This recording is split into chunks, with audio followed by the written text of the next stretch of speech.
following podcast contains naughty language and ridiculous situations. Listener discretion is advised. I'm in a bad fucking mood. You know what I mean? It's fucking still into a new year. It's fucking cold outside. Snow's gonna come. I had a shitty day at fucking work. You know, I had a fucking meeting that went fucking 3 hours the long way. But, you know, then I get home and I realize, you know, you know what I should have asked fucking for Christmas? A fucking Rosetta Stone. But that didn't come. But my friends here from Trick or Treat Radio are here. We're going to do some discussions of a film, maybe some dick jokes, and hoping that's going to brighten up my day. So if you had a shitty day, well, buckle up, because we'll try to get you through it. So welcome to Trick or Treat Radio.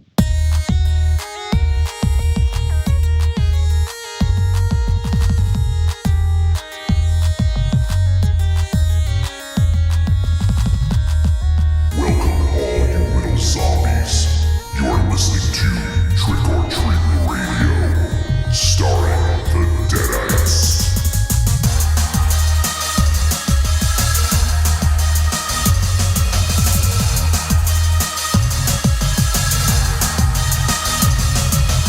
Welcome to episode 389 of Trick or Treat Radio.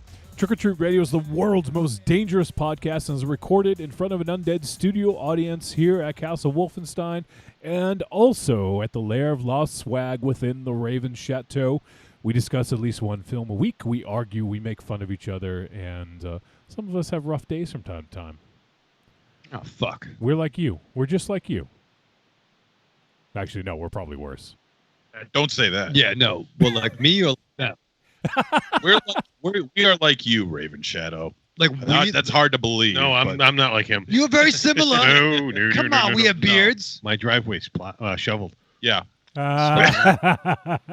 Yeah. You should see this guy's fucking driveway. Especially last week. It wasn't shoveled at all. There's snow everywhere. It's all flattened out to ice. You're gonna fucking driveway shame me, really, motherfucker? Wow. Listen, it was it got icy really fucking quick. On Monday nights, I don't get home until fucking 9 o'clock. It already fucking froze up. Okay. You know? Do you have ice? It's all my fucking driveway. I'm sorry. Not ice. Not ice. I meant salt. Do you have ice? Yeah. Yeah, it's all I fucking have. I That's got all he's salt. I got. got pepper. I got fucking ketchup. No. Do you have salt for the ice? I do have salt for the ice. Okay. But once again, and I did put that down, but then I get nervous because Ollie walks out there sometimes and I want to have salt on his little paws. You buy the pet safe stuff. Yeah, it was a little fucking expensive areas. But yeah, no, I do. If you love your dog. Well, I do that. But yeah, no, but listen, it's already fucking frozen. Okay, it's fine out there now. Yeah, because it's melted. Yeah. Some of it's melted away. But that's fucking... Yeah, you got to jump to the dry spots.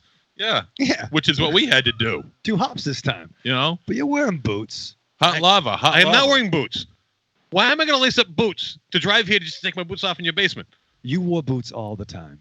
I wear my loafers. I wear sneakers and Loafers? all the time I'm taking them off. Oh, are you a fucking... Why am I going to lace up boots to take them off?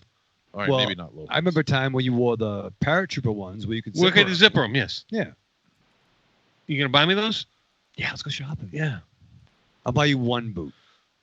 One boot. Yeah, What- I'll go halvesies. Raven Shadow, what's that a boot? Ooh. One boot. Who are you, Ike Turner? What that means.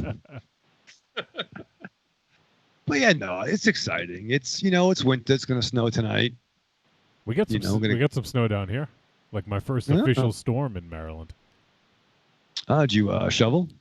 No, I don't have to, man. Fuck. He's in an apartment. There's something wrong. You need to Get move. an apartment. Yeah, you need to move to an apartment, Raven. Shall they do it for you? Oh, they get your stuff. pack your things. We're leaving right now. Get your babies. We're out of here. He's going to haul everything. He's going to be like that dog in How the Grinch Stole Christmas. You know? He would do that. Raven Shadow's going to be on a big sled with all his shit on it. And the poor dog is going to be pulling the sled down the street. Ollie would try really, really hard to do that. Look at you mood lighting. Mood lighting string. Right there. Moonlighting right now. Yeah. This is exciting, but yeah, cold fucking sucks. Yeah. The moral of the story: cold fucking sucks. It sucks. I don't know if Brady's gonna fucking retire. It's fucking terrible here. in Get New over England. it. For fuck's sake, dude. 21 gonna year- be? 21 years wasn't enough for you. It's so Who bad. cares? I hate New England. Fucking. I'm going to Maryland. All right, come on. Or it's, There's no football in Maryland. that's fair. No baseball either. There's Yeah, oh, nothing yeah, over there.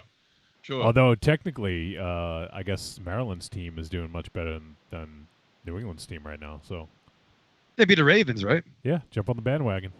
The Baltimore Ravens Shadows. There you go. Talked about them. Do some cross promotion. Yeah, there you Tom- go. You're Come talking. there. Yeah. We need to get you in the mascot race. That would be like, yeah. That'd be amazing. Tom Brady, Yeah. who? Yeah, seriously. Be like, yeah. Fucking, I don't know, be worse. Me or that fucking googly moogly one. The fucking, what was that orange thing that looks like the thing Gritty, from, gritty, man. From the Philadelphia Flyers. Yeah, it's gritty. Yeah. Does Philadelphia thing's- have? Do they have the best mascots ever? They have that's a thing made out of nightmares, man. But they do have some great mascots. I mean, the Philadelphia, the Philly Fanatic. Yeah. That's my all-time favorite. what about the mascot. chicken, though? What about the chicken? The San Diego Chicken. I fucking hate the San Diego Chicken. You have no idea how much I despise that fucking thing. We're getting a good idea. Yeah. Keep going. Suspicious. Tell I us. fucking hate that goddamn chicken. I hate him. I hate him. I hate. You know what? You know when I started hating him? Do you want to choke that chicken? Oh. Maybe later when I get home. You know when I started hating that goddamn chicken? 1983. Around that time. Yeah, right. Around that time. It was Because that February was when- 28th, 1983. That was when the TV baseball show. bunch TV was on show. the show. Oh, And I love- Yeah. A bunch starring Johnny Bench. Mhm. And he would have a guest ball player on every week, and would teach the kids how to play baseball, and it was great. I watched it every week. Can't find it anywhere, not on Yeah. any kind of social media platform. No, not on YouTube, not on DVD or VHS. Nowhere. You can't find this. And it was a great show. It had Tommy Lasorda as the wizard. Yeah. and it had the San Diego Chicken as like Johnny's. Well, actually, he was like Johnny's Raven Shadow. He was like He's- he's always doing stupid things. He keeps getting himself into trouble. Fair. He keeps doing stupid ass shit. And I loved that show. Loved that show. Watched it every week. It was on Saturdays, right? Saturday mornings, yes. I And remember eating a lot of honeycomb watching that program. yeah, There's remember some eating fruity. Is There's this some- live action or cartoon? live. It was live act. I don't remember this. Wasn't Pete Rose on it too? I'm almost certain Pete Rose was on it. I know Andre Dawson, the Hawk, he was on it. Yeah. Cal Ripken was on it. I think Dewey Evans was on it, or Carlton Fisk. Carlton Fisk was on Yeah, there yeah. once. Yeah, it ran for several seasons, and then it just disappeared. And I really kind of always hoped that it would ever, it would come back. I want to say it was pre-'84. Ted Williams was on it. I don't see the other guys listed though. Dwight Evans or Oh, maybe it wasn't. I know somebody from the Sox was on it. I'm trying to remember who though.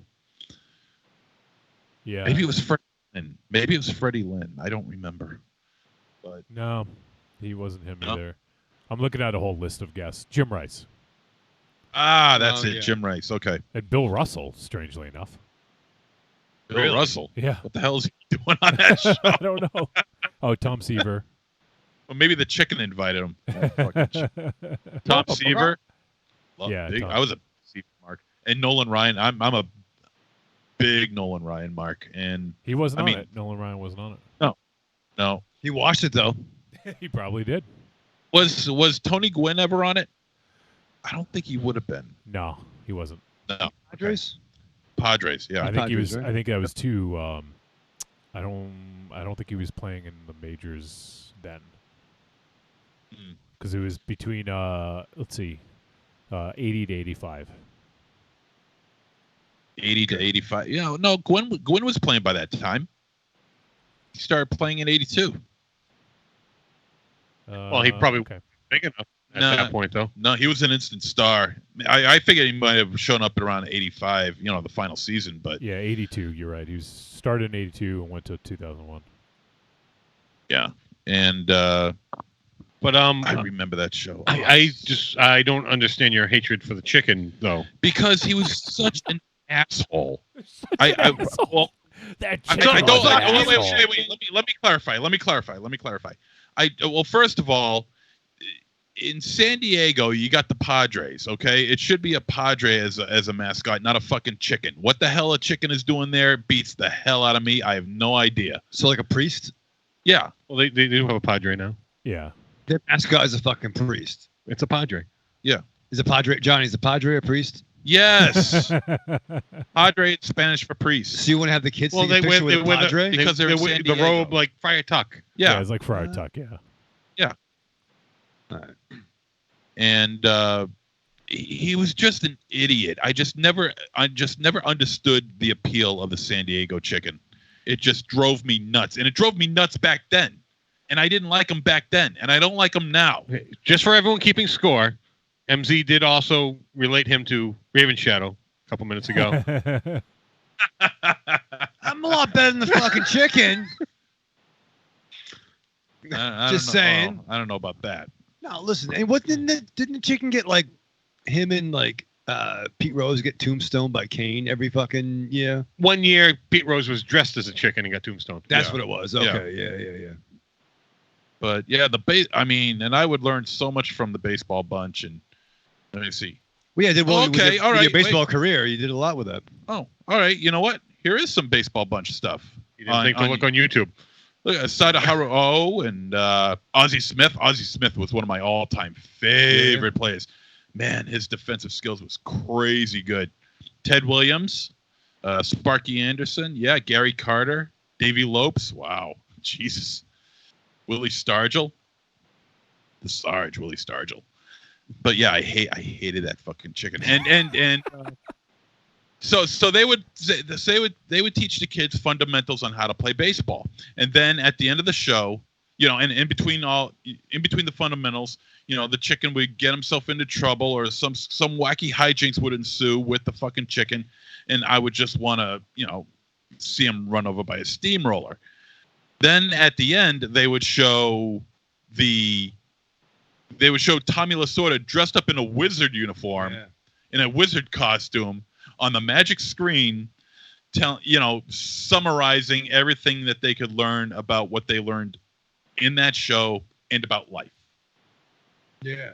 It was kind of like a life lesson, and it was a great show. I just loved watching. Now that I see it, There's clips on here. There's clips on YouTube, MZ. No, I don't think there's full episodes, but there's clips. Yeah. Yeah, you can watch them later. Don't watch them now. No, I want to watch them now. Ozzie Smith, Dusty Baker. Remember Dusty Baker? Of course. Outfielder for the Dodgers, number 12. Yeah. Number 12. I remember Dusty Bottoms. Ooh. Dusty Rudat from the G.I. Joe animated series. Here, I gotta play the intro. Does it ring a bell? Oh, Like ECW. yeah. Extreme! Carl Lormar home video. I can't remember what. I don't remember what the. Here it is. Does that ring a bell? I don't hear it. You don't hear it? I can barely hear it. Oh, okay. Sam, Michelle, and Louie. There we go. You know, Bunch, we've got a very special guest joining us. Who's that, Johnny? It's the chicken. No. It's the Kool-Aid guy. It's the Kool-Aid man. He just smashed through a wall. Is it really? Yeah, he just smashed through the left field wall.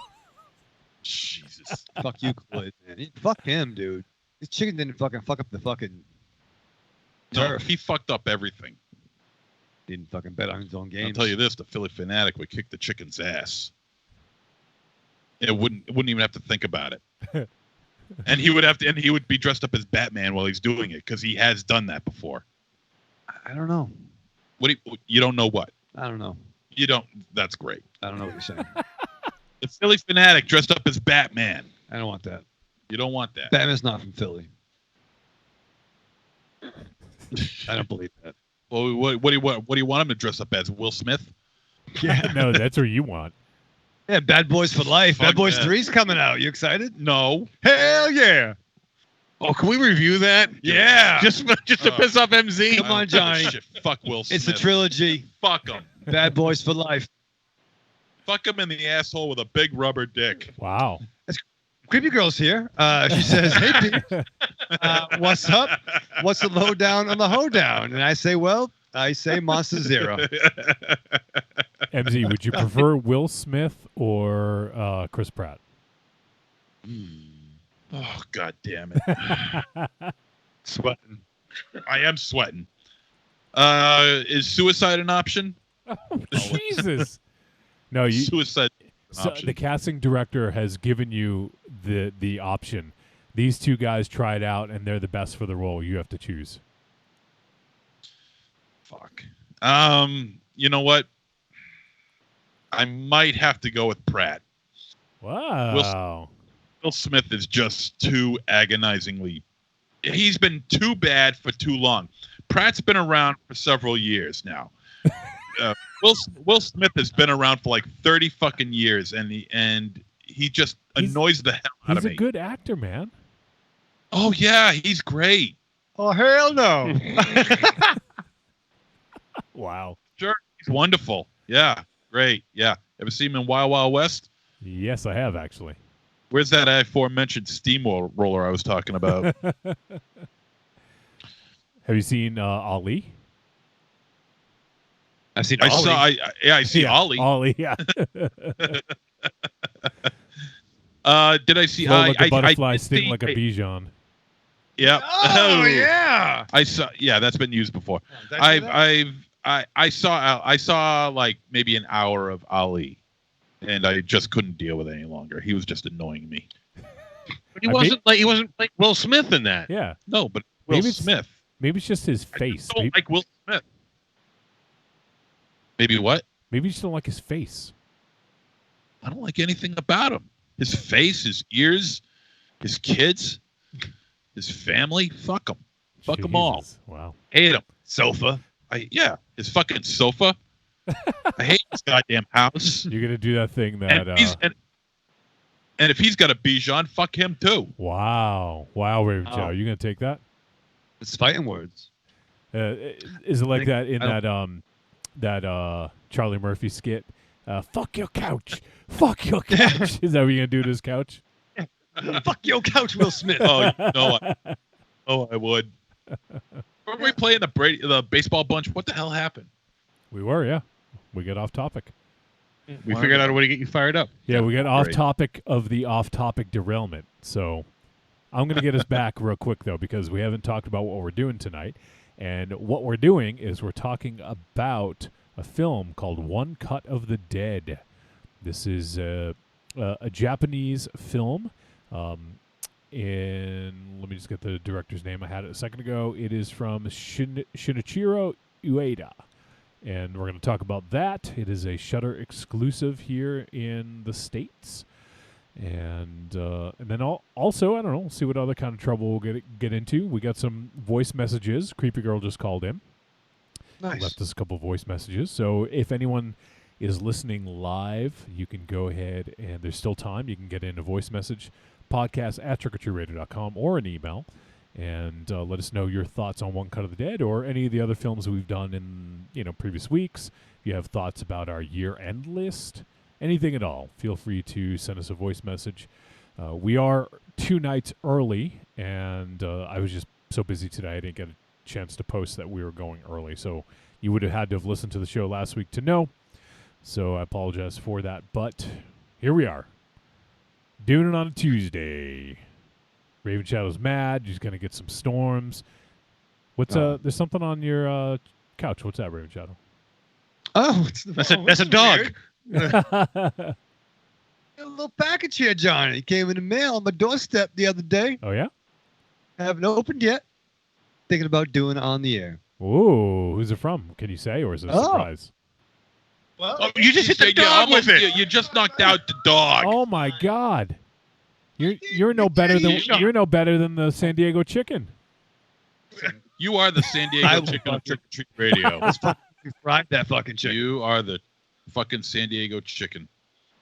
You know what? You suck. Wow. You're a nice man. But no, I Michael Raven chicken. That's good. That's nice. Yeah, gift from boy Slagoth came in the mail. Oh, nice. I just open that up a little bit. Oh, you want to help? That pot? Don't hit Ollie. Don't punch him in the face. Help. Look at him. This may be that nude painting I posed for a little while back. Ooh. I hope it's velvet. Oh shit! Oh shit! Oh shit! This is something that Slagoth's been working on for a long time, and Slagoth and I are what we call in the business kismet.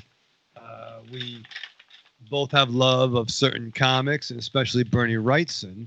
So what this is, if you follow him on Oh, wow. Facebook, is a super dope inspired Damn. cover of the Bernie Wrightson team up by Jim Starlin. The Hulk. I forget what it's fucking called in the fucking title, but it's fucking awesome.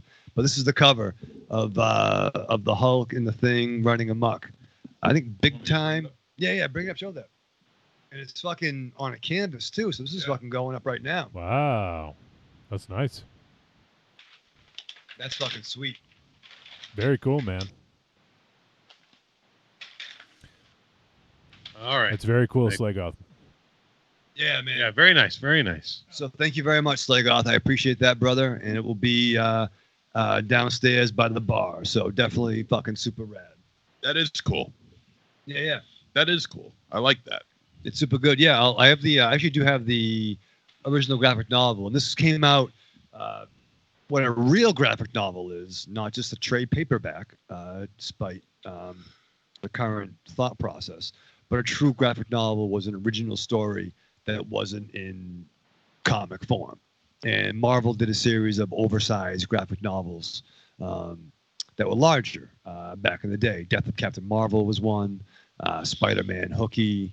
There was a John Byrne She-Hulk one, and this awesome Hulk thing team up, which is pretty dope. So thank you so much, Slagoth. I love it very, very much. Very cool. So let's see. What else are we doing? So we are a couple nights early, and hanging out on Tuesday. Aries is gonna be he's going away later this week, and then Aries is gonna miss next week. So for everyone out there who's a big Aries mark, we're gonna be without Aries next week, but he'll be back the following week. So anything else happening this week? Did you guys do anything good this weekend, or I don't know, anything exciting happen? No. Yeah. You saw a movie? What you? I saw a Whoa! You saw a movie? I did. What'd you Wait, see? did you go to a theater or did you watch it at home? Doesn't matter where I watched it. Did you fall asleep? No. No. But it was in a theater. I watched the Hollywoodland, or whatever the fuck. The Once Upon a Time in Hollywood? Once Upon a Time in Hollywood. Because that's different than Hollywood. Yeah, this is. Yeah. That'd be Little good. different. That's with the Affleck That's playing a the fucking little Superman. different. That's a What that? That's a fucking movie. good movie too. That was a fucking movie, right? Once Upon a Time in Hollywood. I liked it a lot. It is good. It is good. And I know Very it's good. still new, but I was really concerned about what the ending might be. Wait a second. You saw this in the theater? Of course you No, did. Oh, why would I do that? You did say You it said was you saw- in a theater. Yeah. The movie did open in a theater. Where did you watch this? America.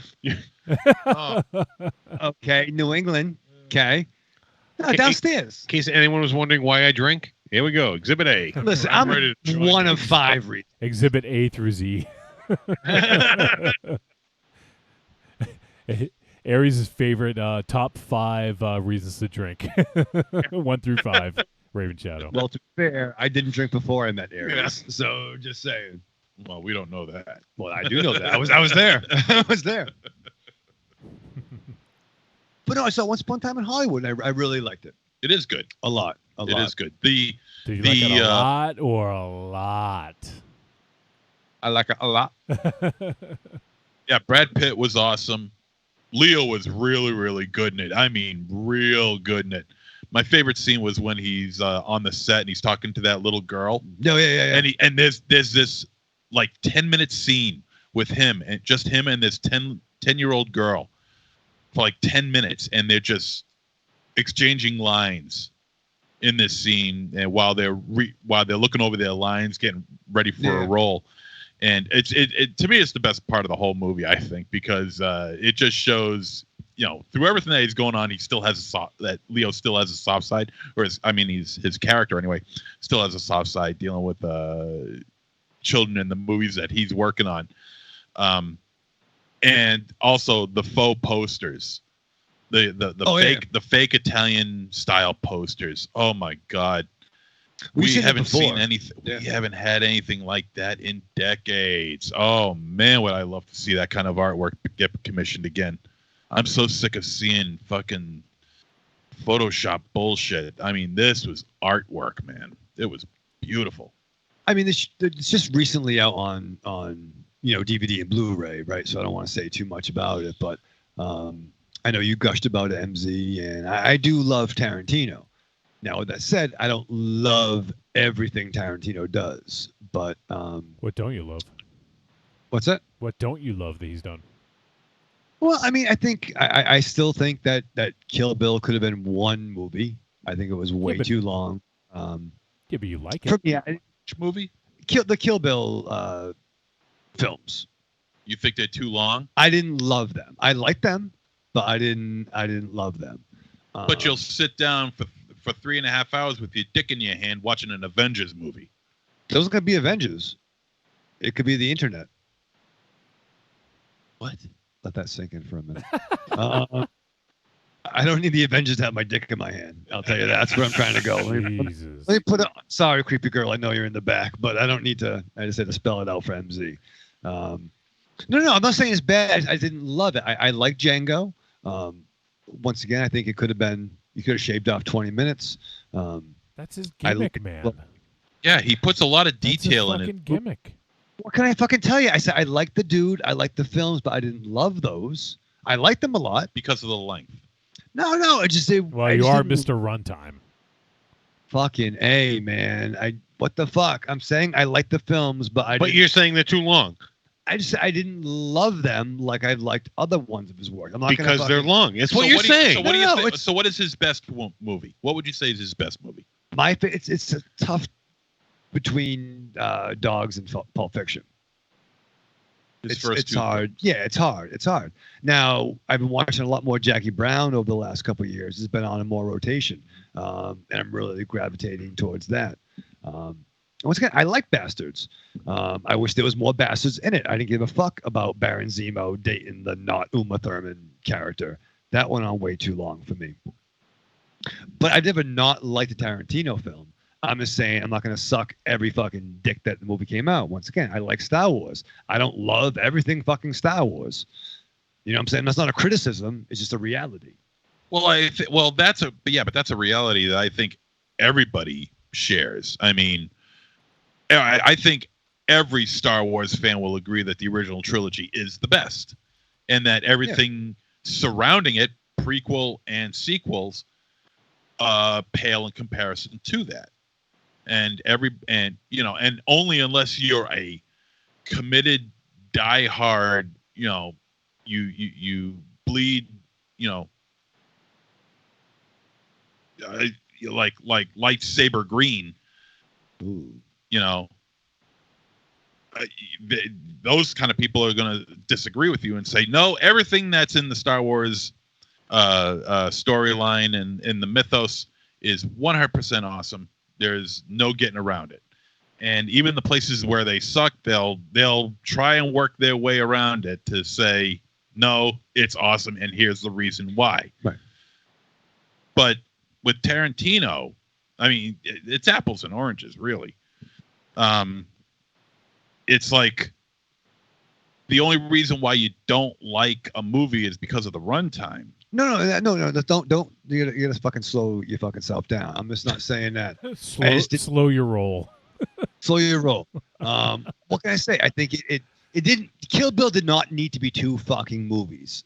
He needed a fucking editor in that. And I'm sorry, I bet I will die But- on that fucking hill. But he did get an editor in there, and that's why it is 2 fucking movies. Yeah, was his editor Uma Thurman? But no, listen, it doesn't mean don't cry if you have a Kill Bill tattoo. I'm not saying you made a bad decision.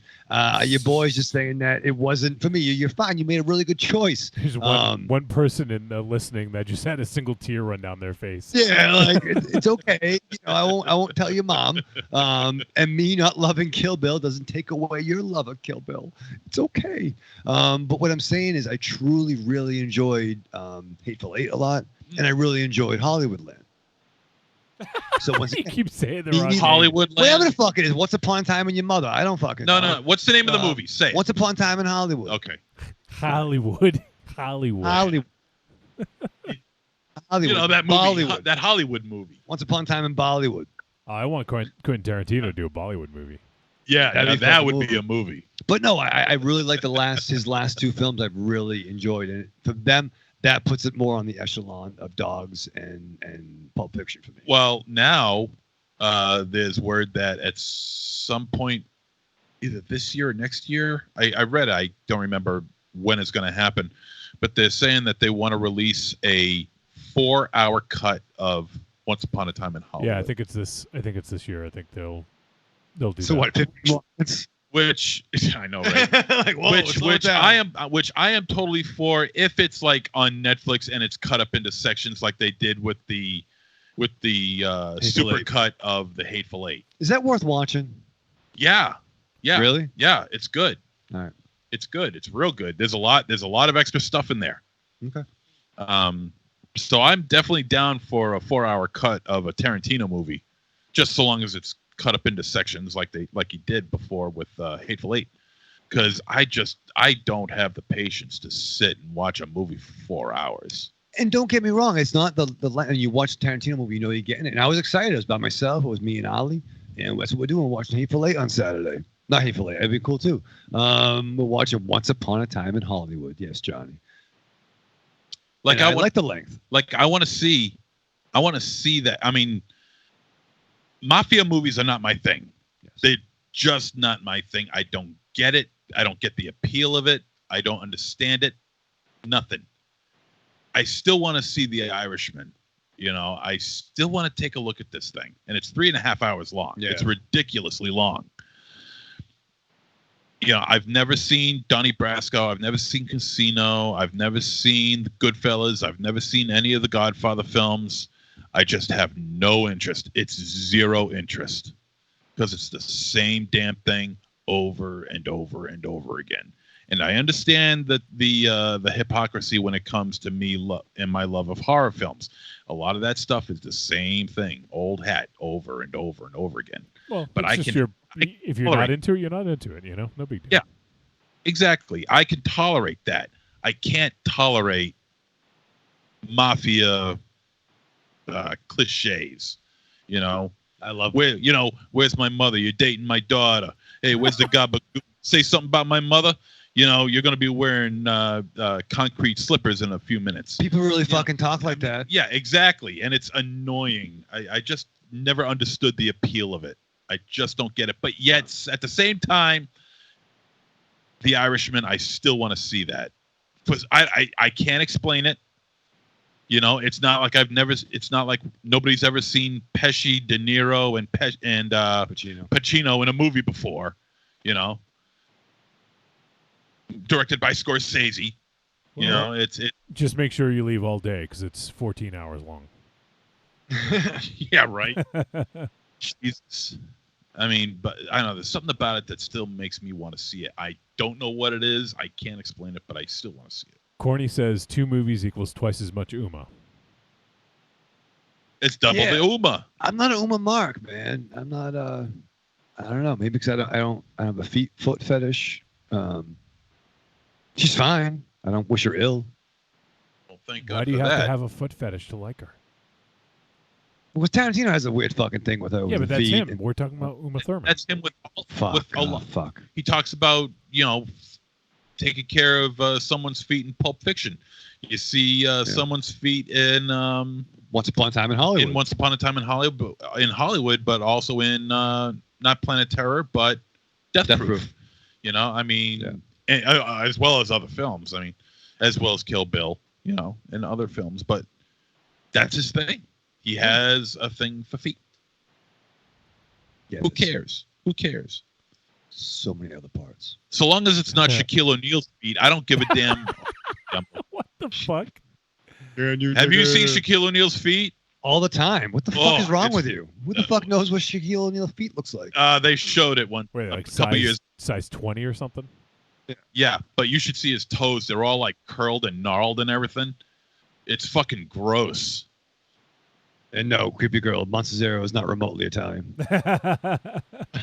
Just saying. She's Gotcha. asking if I'm Italian. Well, hold on. Let me check my ancestry. Nah, fuck. That's why I got the app, babe. Has there been an update? Has it been updated since last There time? was, Yeah. there was an update actually. I just forgot to do I it. love that your ancestry can be updated. Yeah. Well, they find new things. That's all it is. Bing, Monstezero, you are now Thanagarian. What the fuck is that? He's a He's a race Thanagarian of snare people? beast. Yeah. Because honestly, I don't remember what it is. Hold on, let me find out here. 1/4 Elvish. Let's What the see. fuck? It's not a thing. Nope, not a lick, not a drop of Italian in me. Thank you. Not if Raven Shadow has something to say about it. Yes, I'm mostly French, but I'm also English, Welsh, Irish, and Scottish, Russian, German, and Swedish. it's a lot of things. That is a lot. For sure from Sweden.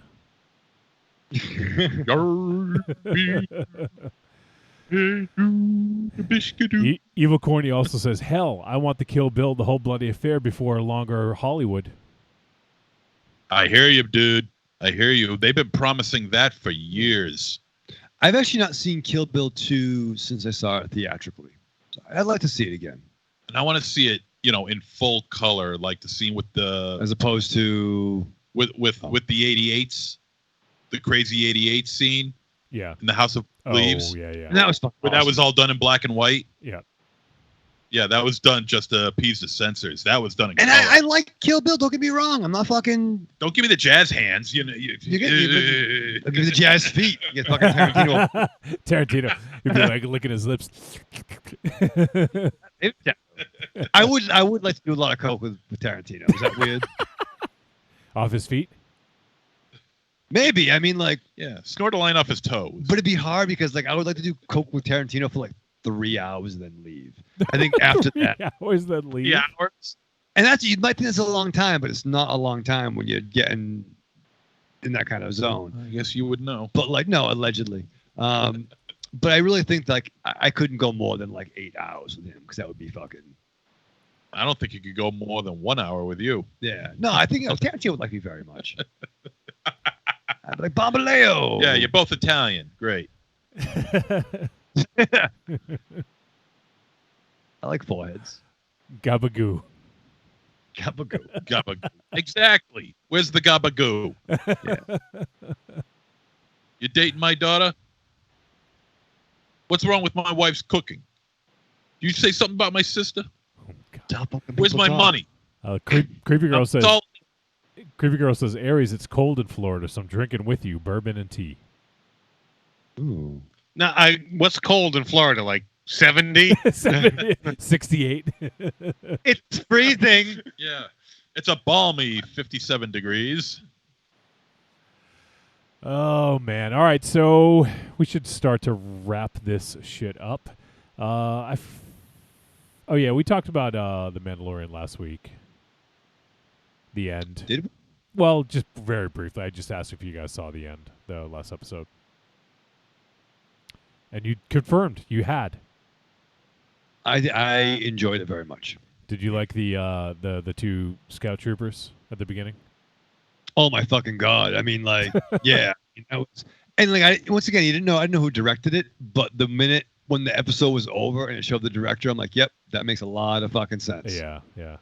But I mean, it was so fucking good. I mean, like, just even down to taking the piss at Stormtrooper stuff, and I mean, the closest thing, I didn't read it, but wasn't there a comic called Tag and Blink or something like that. Yeah, it's funny. Rocky brought this up on the Star Wars podcast, and yeah, there was, and he said the same thing, that it reminded him of those guys. And weren't they supposedly the stormtroopers that were the one that Ben like kind of made confused when he was shutting down the Death Star stuff? I didn't read the story, so I'm not positive, but I think that makes sense. Yeah, so it kind of had that. I mean, it was great dialogue. It's like, hey, what are you gonna do? You gotta fucking send a message. Sometimes you gotta shoot some fucking people. Yeah. By the way, I will say this, Johnny. Yeah. I am 4 hours into the what's the sensitive 6 to 7 hour Star Wars special. Wow, that's a Herculean task right there. Oh, it's been great. It's been great. Yeah. Rocky's getting really high. Okay. Indulging. You could also say. Yeah. He has a whole lot of spice in his region, mate. A lot of spice. Have you heard when his high sort of morphs? He like mid show he like does like another smoke some other stuff, and it starts to like change his high. There's one point where he's like cackling to things you're saying. You're like, I'm just saying words, dude. I probably listened to that like 4 times. I don't even remember. The whole thing is a fucking blur to me, man. I don't even know. Yeah, Corny's still there at this point. He hasn't left, but a lot of Gungan, Bukkake humor. The kids love that. Yeah. It's funny though. When I first started listening to it with Marion, like we went to bed with it, like, why don't you put the Force Insensitive program on? And put it on. We fell asleep. I woke up at like 5 in the morning, and it was still fucking going. I go back to bed. It's still going on. Like, that's amazing. The foreskin sensitive. Is yours sensitive, MC? Would you like to find out? No. You can chop it off and mail it to you. Oh, I do want to fill this out. Corny makes a comment. How am I in at Raven Shadow? I do a pretty good Palpatine. Yeah. Sexy Palpy was funny and comfortable. Sexy yeah, Papa Palps. Come to Palpy or some fucking shit. Just wait until you get to the end. Dane left us a voice message that like tore the house down. I couldn't even take it. Yeah, between Corny's Palpatine and Rocky being inappropriate. But check it out if you have, fucking 7 hours to kill. Yeah, Oh yeah, it was a little ridiculous, but we had fun with it. So, and speaking of which, I guess if anyone's listening to this live, they could potentially get in on this. But tomorrow night on Wednesday, January 8th, we are doing a Season 1 Mandalorian wrap-up show. So even if you, Raven Shadow, if you want to get some thoughts in, you can do that. Want people to send a voice message or email or whatever, you can send it to forceinsensitive@gmail.com. Or I guess even you can send it to podcast@trickortreatradio.com. And just make sure we know it's for the Star Wars show. But I'd love to get some thoughts on the entire series and what people thought and what they're looking forward to. So if anyone out there is listening before we record it, feel free to send it over. So, all right, well, let's start to wrap this up because we have a movie to talk about that I'm actually pretty excited to hear what you guys think. So, if you guys want to help support the show, you can head on over to our Patreon page, patreon.com/trickortreatradio. And we just last week put up the year-end bonus show. So we talk about some top fives, and we also just talk about the year in film. And so if you guys listen to the year-end show 2019, it's a nice little supplement to that. And you can help us out on Patreon for as little as $2 a month, or even less if you wanted to. You could do whatever. But if you guys want the exclusive audio episodes, then it is $5 a month if you want to get in on that. And as we have discussed many times over, there's several things that cost $5 that you can just skip one day, and that's your fucking money for the show. You help us out, you get some extra stuff, so we would appreciate that. And you can also Actually, so if we can plan it, I think I told you guys last week that I should be coming up in January at some point. So maybe we'll do another film commentary since that seemed, I don't know if we could do it in different locations. I don't know if that would work. So, Johnny, was you coming up on a Friday or a Saturday? I don't know yet. Probably a Friday, just so I can actually have Saturday, but I'm not positive. We'll talk about it off air. All right. But yeah, so we'll see if it can work out that we can all get together, and then maybe we'll do another film commentary or something that is beneficial to having everyone in one location. So, and that'll be the next episode will be dropping in February, I believe. February 1st, and have some other ideas for what we want to do. There's been a lot of talk about the end of the decade, and so we've been doing the show for 7+ years now, almost 7.5. So we've been talking about films for the better part of the decade, and I thought it would be fun to do sort of like, maybe we'll do it for a Patreon show. Maybe we could do 2 lists, actually. Maybe we can do like the best films that we've talked about on the show so far in the decade, and maybe just films in general. I don't know. We can figure out what you guys have in mind or what people would like to hear. I personally would be excited to see what the best film that we've done on the show is, because there's a few come to mind.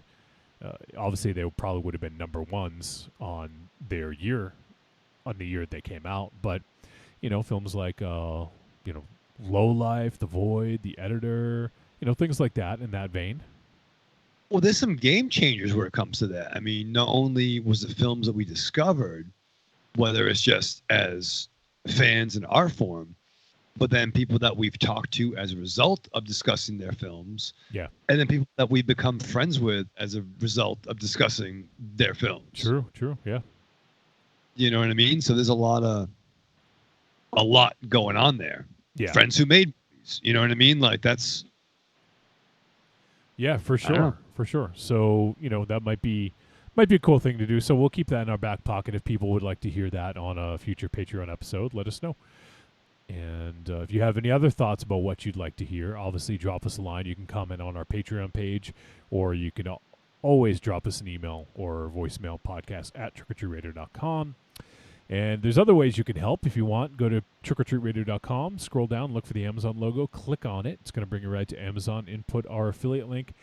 Everything you purchase in that session gets attributed to us. It doesn't cost you any extra, but Michael Ravenshadow. It's another way to help keep the lights on. That's right. So if you guys want to help us out, Patreon, use the Amazon link, and then finally head to the trickortreatradio.com store. We got the greatest hits of Trick or Treat Radio volumes 1 through 3 and some other little goodies in there. So give it a look, and you can help support us. And then finally, if you don't have any money, there's other ways you can leave us a rating, especially on Apple Podcasts or wherever you listen to podcasts. There's typically a way to rate the show, and especially on Apple Podcasts, that's the most important one because that's where we're listened to most. So if you guys have not yet done so, go ahead and leave us a 5-star review, and then also just leave a few words about what you dig about it and help people to find it. So we'd appreciate that. All right. So, Raven Shadow, you sit down to watch One Cut of the Dead. What do you do to prepare for this fucking movie? Oh man, I get excited, Johnny. As we discussed, we're cleansing the palate, right? We're gonna take it nice and easy, like Georgia Wheezy. I ain't feeling very sneezy. Macaroni's kind of cheesy. Jesus. Where Aries We're gonna take this little segment away from you soon. A lot of breezy. Why? I'm just having fun with you. Stop having fun. I'm not having any fun anymore. It sucks. So I get pissed off. I got to watch a fucking movie. Wish I was watching fucking AEW. I'm fucking backed up on a DVR. So fucking Aries now I'm in a bad mood again. He's going away. He's having a good time. I'm going to be fucking miserable. I'm stuck here with Monster Zero next week, and I miss Johnny so much. So I fucking just got to fucking strap on. The following message is a paid advertisement for The Cult of Muscle podcast. The Cult of Muscle. You're either in it or you're dead. It's the dawning of a new age. The halls of Valhalla have been shuttered. The heroes of yore have either retreated to the shadows or taken to capering for the amusement of the small folk, their past glories a distant memory. The barbells have been torn from their once puma-strong grips, the beards shorn from their square jaws, only to be transplanted onto flannel-clad, puny weaklings with fingers barely powerful enough to strum a ukulele. The time has come, my brothers, to restore order from the chaos. No longer will our heroes be forgotten. No longer will their great deeds be viewed through a foggy lens of irony. Hear now our rallying cry as we scream it from the mountaintops, as we bellow it from iTunes and Libsyn and Facebook. It's time to join the cult, my brothers. So don your cloaks and enter the cult of muscle. Thank you guys for having me on. It's a blast. You guys are awesome. Thank you so much. And, Trick or Treat Radio, man. That's where it's at. That's the new Fangoria Radio is Trick or Treat Radio. No. Don't say that. It's like, you really put us under. It's like swearing in church. I don't know. You just jinxed us. Yeah. you put a lot on our shoulders just now. Well, we can strive for you greatness. You guys are awesome. Yeah, you really are. You got a great show. Oh, delicious nerds. Ms. M knows you like to chat it up with other sexy shut-ins about comics, movies, video games, and your favorite TV shows. If that sounds like you, cuddle up to the Trick or Treat Radio Facebook group, or the FIB. That stands for Fan Interaction Board. Just go to Facebook and search for Trick or Treat Radio and have more fun than a Jedi at a lightsaber sale. Not enough? Watch us on YouTube, The Deadites TV, all one word. Last but not least, check out the world's most dangerous talk radio show, Trick or Treat Radio, at trickortreatradio.com.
We have returned on Trick or Treat Radio. Hey. Hey. Right. Just you, MZ. What happened? Everyone leave you? Yeah, everyone. We've hit a minor snag with theirs. A minor snag? Oh, he's out? That's not a minor snag. That was a major snag. What's the... What was the snag? He ran out of whiskey. Oh. He ran out of whiskey. So now everybody's life is in danger. And that was a big bottle, too. Aries is on the precipice. Yeah, well, I didn't drink it tonight. Well, it's still fairly new, isn't it? No, this is what, maybe 2 weeks, 3 weeks old. Oh, you shut it. No, I bought this early December, probably. Oh, okay. Maybe even. All right, so less than a month. Not bad. Not bad. I like whiskey. Get off my back. I know you do, dude. It's just funny to see you, polish off a bottle this size. Jesus Christ, you're making it sound like it's tonight. This is a bottle that fucking Fred Flintstone would drink out of. It's like how many licks does it take to get the center of a Tootsie Pop? How many sips does it take for Aries to polish off one of those? What would you call that? What's the name of that type of bottle? A handle? It's not quite a handle. It's a weird size. Like a finger grip sort of thing. Yeah. It's like a 1750 milliliters. Oh, okay. But what that translates to. I've had too much of it to do math. That's funnier than. It's funny. All right. So now I had to go to American. I'm drinking Jim Beam. Oh, is that a step down for you? Yeah, well, I prefer the Irish. I don't know. I'm not a big bourbon guy, but I'll drink it. Well, I think that's what Creepy Girl says she's drinking. So. Yeah, I think she said bourbon. Yeah. Yeah. All right, so let's jump into this. I'm not going to wait for Raven Shadow any longer. One Cut of the Dead. This film is not rated. It is 96 minutes. It is a comedy horror from Japan, and it is written and directed by Shinichiro Ueda, and it's based on a play from Ryoichi Wada. And this film stars Takayuki Hamatsu, Yuzuki Akiyama, Harumi Shuhama, Kazuaki Nagaya, Hiroshi Ichichara, and Meow. M-A-O. Meow. Right, meow. Right, meow, yes. So the synopsis: things go badly for a hack director and film crew shooting a low-budget zombie movie in an abandoned World War II Japanese facility when they are attacked by real zombies. So, One Cut of the Dead is a film that had gotten a pretty good amount of praise. I saw it pop up on a lot of year-end lists. I remember hearing about it, maybe mid towards the end of 2019. And typically we do VOD. We occasionally will branch out and do stuff that's exclusively streaming, Netflix or Shudder or what have you. But for whatever reason, we just didn't do this one when it came out. And so after seeing it on a bunch of year-end lists and thinking about what to do to kind of kick off the year, I wanted to, have some redemption for some of the ones that we missed. So this was one of those films, and after seeing it on all these year-end lists, I was like, well, we got to do it. So we are tackling One Cut of the Dead today, and so let me see here. So the film, like I said, it's a Japanese production, is a horror comedy, and this is one that I didn't know a ton about heading in. I just knew I should go in cold. That's what people were saying. Like, don't read too much about this movie. Just go in and just watch it. Now, did any of you guys know anything about this movie? Did its reputation precede it, or were you going in cold? No, man. Like Matt Murdock. I went in blind. As for me, I was the same as you, Wolfie. I've heard a lot of praise about this movie. I did see it on a lot of top 10 lists, but I didn't read up anything about it. I had a feeling that we were going to do this one at some point, so I kind of kept myself away from it until I figured if it wasn't brought up by the end of this month, we weren't going to do it at all. So I'm glad that it was brought up. So I kept myself in the dark on this one. Okay. And Aries, did you know anything? I knew absolutely nothing. Okay. All right. So we didn't know a ton about the movie heading in, and I didn't even watch a trailer on this one, I don't believe, and I typically do when I'm trying to pick out what we're doing. But I think I just completely avoided that as well, and I'm glad that I did. I don't know what the trailer gives away, but I think, from what I understand, I think they keep this pretty close to the vest. So this one might be a bit of a challenge to discuss because... Go ahead, MZ. I would agree. This one's going to be a tricky talk. It's going to be very difficult to... You can't even tiptoe around this one. It's either you say as little as possible or you go in full force. Yeah. We're going to be stepping on eggshells with this one. Yeah, that's I've given it some thought, and I still don't know what the best direction is, because I really think that we would be doing a disservice if we just tiptoed around this. But I also feel that if people haven't seen this yet and then they listen to our discussion, that I think it could take not that it's going to take away from the film, but I think it would take away from some of the discovery of it, you know? Could we maybe talk about the perception of zombie fatigue? Yeah. I mean, absolutely. That would kind of tie in with this, and it's kind of one of the reasons why I think this is viewed as a fresh take on it, you know, because it is a tired genre. Oh, it's and you're dead. Much Walking Dead, if you will. You know, I think we all are fans of the genre, and we have our various, you know. Wow, that whiskey is fucking strong. I haven't smelled that. It's fucking. Can I smell that again? No, that's nice. That's fucking nice. That's rubbing alcohol. Oh yeah. I'm gonna fucking rub something later on. No, I'm having fun with you.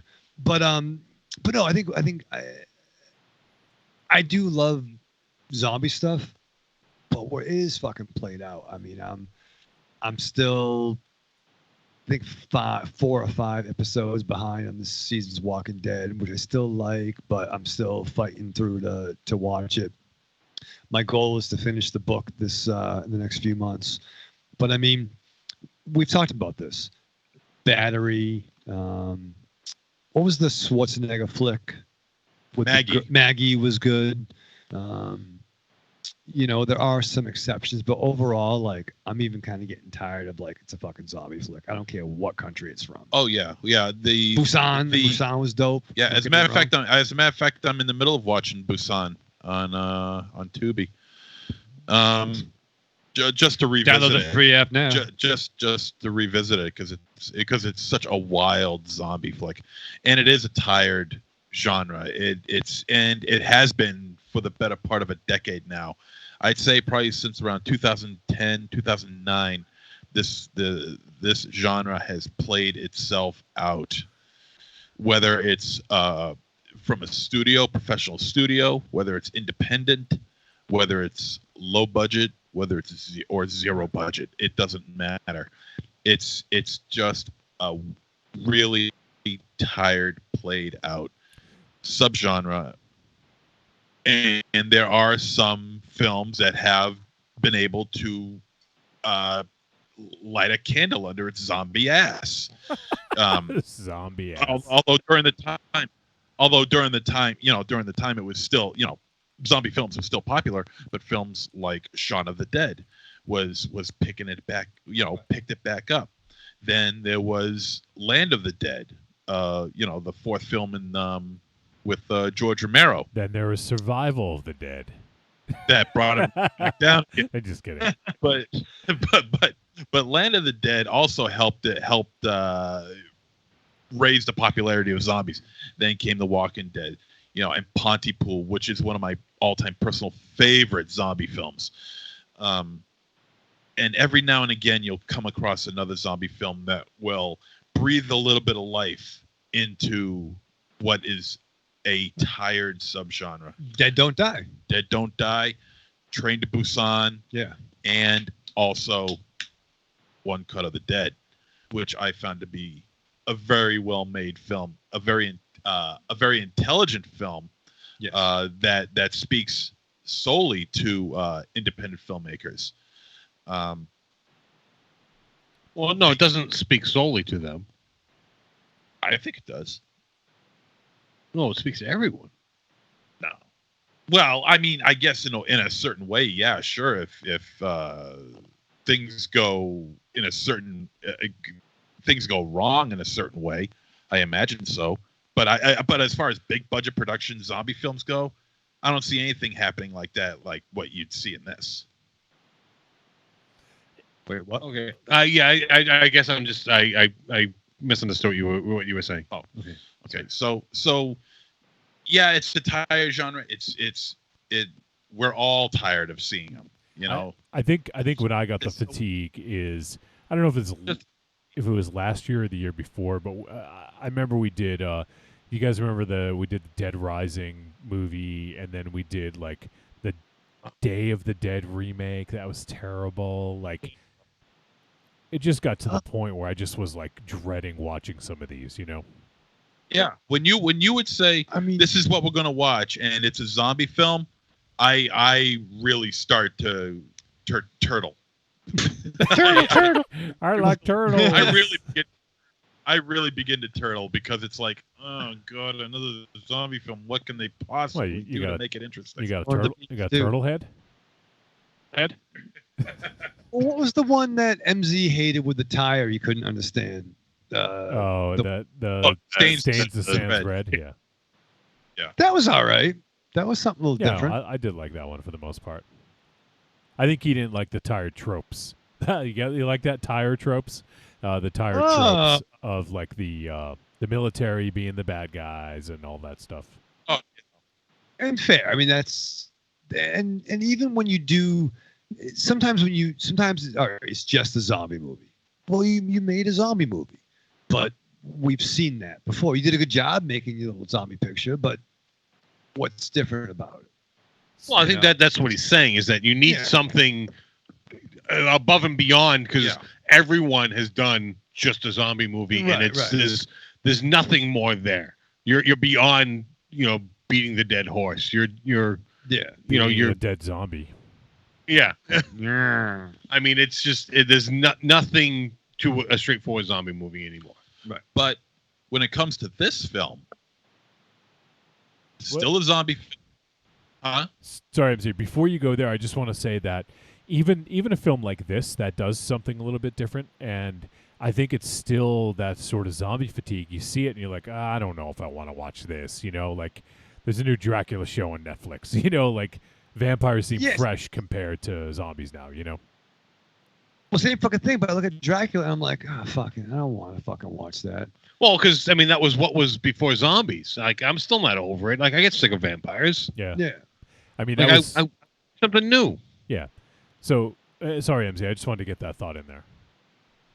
No, but what I was saying is about this film, it does offer something new in terms of its execution. Yes, the zombies are still the same. The characters that are trying to survive the zombies are still the same. It's the execution that's different, and that puts it on a different plateau. That's better, and it's better than what we've normally seen. And I think one of the things that a lot of filmmakers do is they try to freshen up the whole zombie subgenre by doing something different, like mixing up the mythology or doing something that is like trying to make it different from all the others that preceded it. And I mean that's a it's a noble effort, but you're still at a certain point you're still dealing with the same old tired stuff. Now there's a movie like, oh man, I'm forgetting the name of that. You remember the French film Raven Shadow, the one we really dug with the guy in the building? Oh yeah, in the apartment building. Yeah, he woke up. Night, something about the night comes for us. No. Day something. Oh man, I can't believe I'm fucking forgetting it. I'll look it up though. But with that one, like they leaned into the zombie mythos to help tell the story. And I feel that that's what they did here. They didn't reinvent the wheel at all when it came to zombies, which was perfect because they're trying to reinvent, maybe not reinvent, but they're trying to turn the subgenre on its head and do something different. So in that sense, it's probably best, you don't want to rework the mythology and make people confused about what a zombie is. Stay to the tried and true methods of what a zombie is, and then do something a little bit different with your film. And I mean, yeah, go ahead. Sorry, I'm kind of going. I think maybe that's when these things work more, when you change up, maybe not the zombies, but you change up the people interaction. When it becomes pockets of humanity put together like a weird role-playing game, where you have the rich guy, the bitch, the kid, the dog. When you put humans together in bands is when it gets more and more repetitive. And I think when you change the human element is when it gets exciting. Like when it's the battery, it's a fucking pitcher and a catcher, driving home from fucking spring training and a zombie outbreak breaks out. Who is pitching and who is catching, Raven Shadow? Well, if I'm in it, catching. I know I'd want to play. I don't want to play this part. All right. But but like whether it's that, or when it's Schwarzenegger with a kid, or when it's a dude in the flick that we can't fucking remember, which is fucking great for the fucking podcast. It's the night eats the world. Night eats the world, yeah. And the dude's just fucking playing drums for fucking weeks and a half, and he's fucking making like musician like equipment out of fucking pots and pans. That's a little different. So I think if you change the human interaction, well, and that was also used as a metaphor for sort of like, getting over grief and, and also just being sort of like stuck inside yourself, So I think that it works as a metaphor because it's easy to have this sort of oppressive thing that people understand, But you don't think the human perspective drives the zombie drama? To a certain degree. Oh, and I'm not disputing what you said. I'm just saying that in sort of in service of what you're saying is that, so I think that specific movie, it just leaned into the tropes for a specific reason, so that it could do other stuff and not have to retell, the entire fucking mythology of zombies. So, Corny brings up a good one too. Yeah, the girl with all the gifts was different. That was one that I think we generally enjoyed. Yep. And that was more of sort of like a spore-based airborne kind of sickness, if I remember correctly. And and he said those are different kinds of zombies. So yeah, I mean, it definitely can work, but it's when you try to reinvent the mythology of it, you're really putting yourself up against it, because then you have to do that and be successful and tell a good story. And that can be difficult. But Girl with All the Gifts definitely pulled it off. I think one of the good things about this movie is they brought it back to its basics. Like, this really kind of went back to Romero zombies. And I think that really helped this movie out a great deal. Mm-hmm. Because there's so much just like, we need to reinvent the zombie. You know what? You don't, because there's only so much you can do with a zombie. There's different types. But it's very limited. And eventually you're just going to get into, a Superman zombie, because they just keep on getting better and better, not necessarily better, but just more powerful.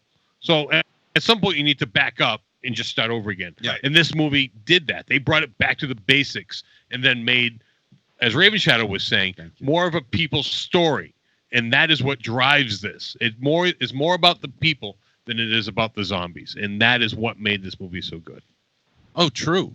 I agree. And, it's you like we've said before, you can't only do so much with a goddamn zombie. You can only do so much with the people that are surrounding with the zombies. So what do you got to change to make it interesting? You change the technique, you change the execution, you change the style, and that's all put onto the director. And I think he came through very well in terms of suspense to a certain degree. Laughs, which there were a bunch of. I did chuckle quite a few times in this movie. This movie's hilarious. It is. No doubt about it. This is a fucking hilarious movie. This is one of the best horror comedies I've seen in a long time. Yeah, this was really funny. I just really dug this, and the bravery of that opening shot, which took forever and ever and ever and ever and ever and ever and ever and ever. I mean that the opening that shot to start off the movie, completely uncut, no editing, none. Yeah, it was zero. 37 minutes long, yep. uncut. The blocking on that was phenomenal. To memorize your lines like that for 37 minutes is amazing. I don't give a damn who you are as an actor or an actress. Not even the lines. It's like you said. It's the staging. It's everything else that was going on. Like yeah. And then it's just utter it's total utter chaos. The rest of the film, it's crazy how something so simple as just changing the technique can breathe even the tiniest bit of life in a tired subgenre. And I think the director here pulled it off masterfully, wonderfully. And I'm really pissed at Johnny for not watching this last year, because I think this would have cracked my top 13. Now, I don't know if it's going to this year, but last year it definitely would have cracked. Fuck you, Johnny. Well, sorry, MZ. It wasn't like I was sitting on it and I knew what we had. But your apologies mean nothing to me. Oh, well, I'm not apologizing. But yeah, I mean, a big part of me really wants people to just go in and experience this film without knowing much about it. We can say it's a zombie movie. That much is clear. And as Aries had stated, this definitely is more of kind of a throwback to, kind of Romero-esque zombies. And it's, once again, I'm struggling to even talk more about it because it's... I really don't think we should. Yeah, I would love to dive deeper into this, but I don't think we should. Can I say one of my favorite act scenes I've seen in a long time? There's a couple, but I think I know which one you mean. It involves a rooftop. Yeah. Okay. Yeah. It's like, yeah. I know what you're talking about. It was after a very frustrating scene where I was into it, and then what the fuck? It just was like, but once it happened, I fucking love that scene. I'm like, oh no, this isn't gonna happen. Oh shit, yep. It is completely out of left field. Yeah, completely out. You never see it coming. Right. Never, ever. Yeah. Well, and then there's, we could talk a little bit about the opening here, and there's that scene where the makeup artist, where they're kind of going outside and they're running up to the roof. There's that scene where she's just kicking people, and I just could not fucking stop laughing. Was she trying to do these jump kicks and kick the zombies as they're trying to escape? There was some genuinely funny stuff in here, and it gets funnier as the film goes on. There's just some genuinely crazy stuff, and it takes you a little bit to orient yourself to this film, because you're thrust into it. You have no idea what the fuck is going on. So, basically the synopsis is it's a good way to sort of, it doesn't give a ton away, but this film has some twists and turns in it, I'll say, without, giving anything away. Is it fair to say it could be two movies in one? Yeah. Yes and no. Yes and no. Depends on how you look at it. Yeah. Sure. But there's just so many really great things about this, and at the heart of it, it's sort of kind of a sweet story too. And maybe it's the most successful zombie movies in the last few years, the ones that come to mind, we had just mentioned, The Night Eats the Day, and also oh shit, I literally had it on the tip of my tongue. Train to Busan.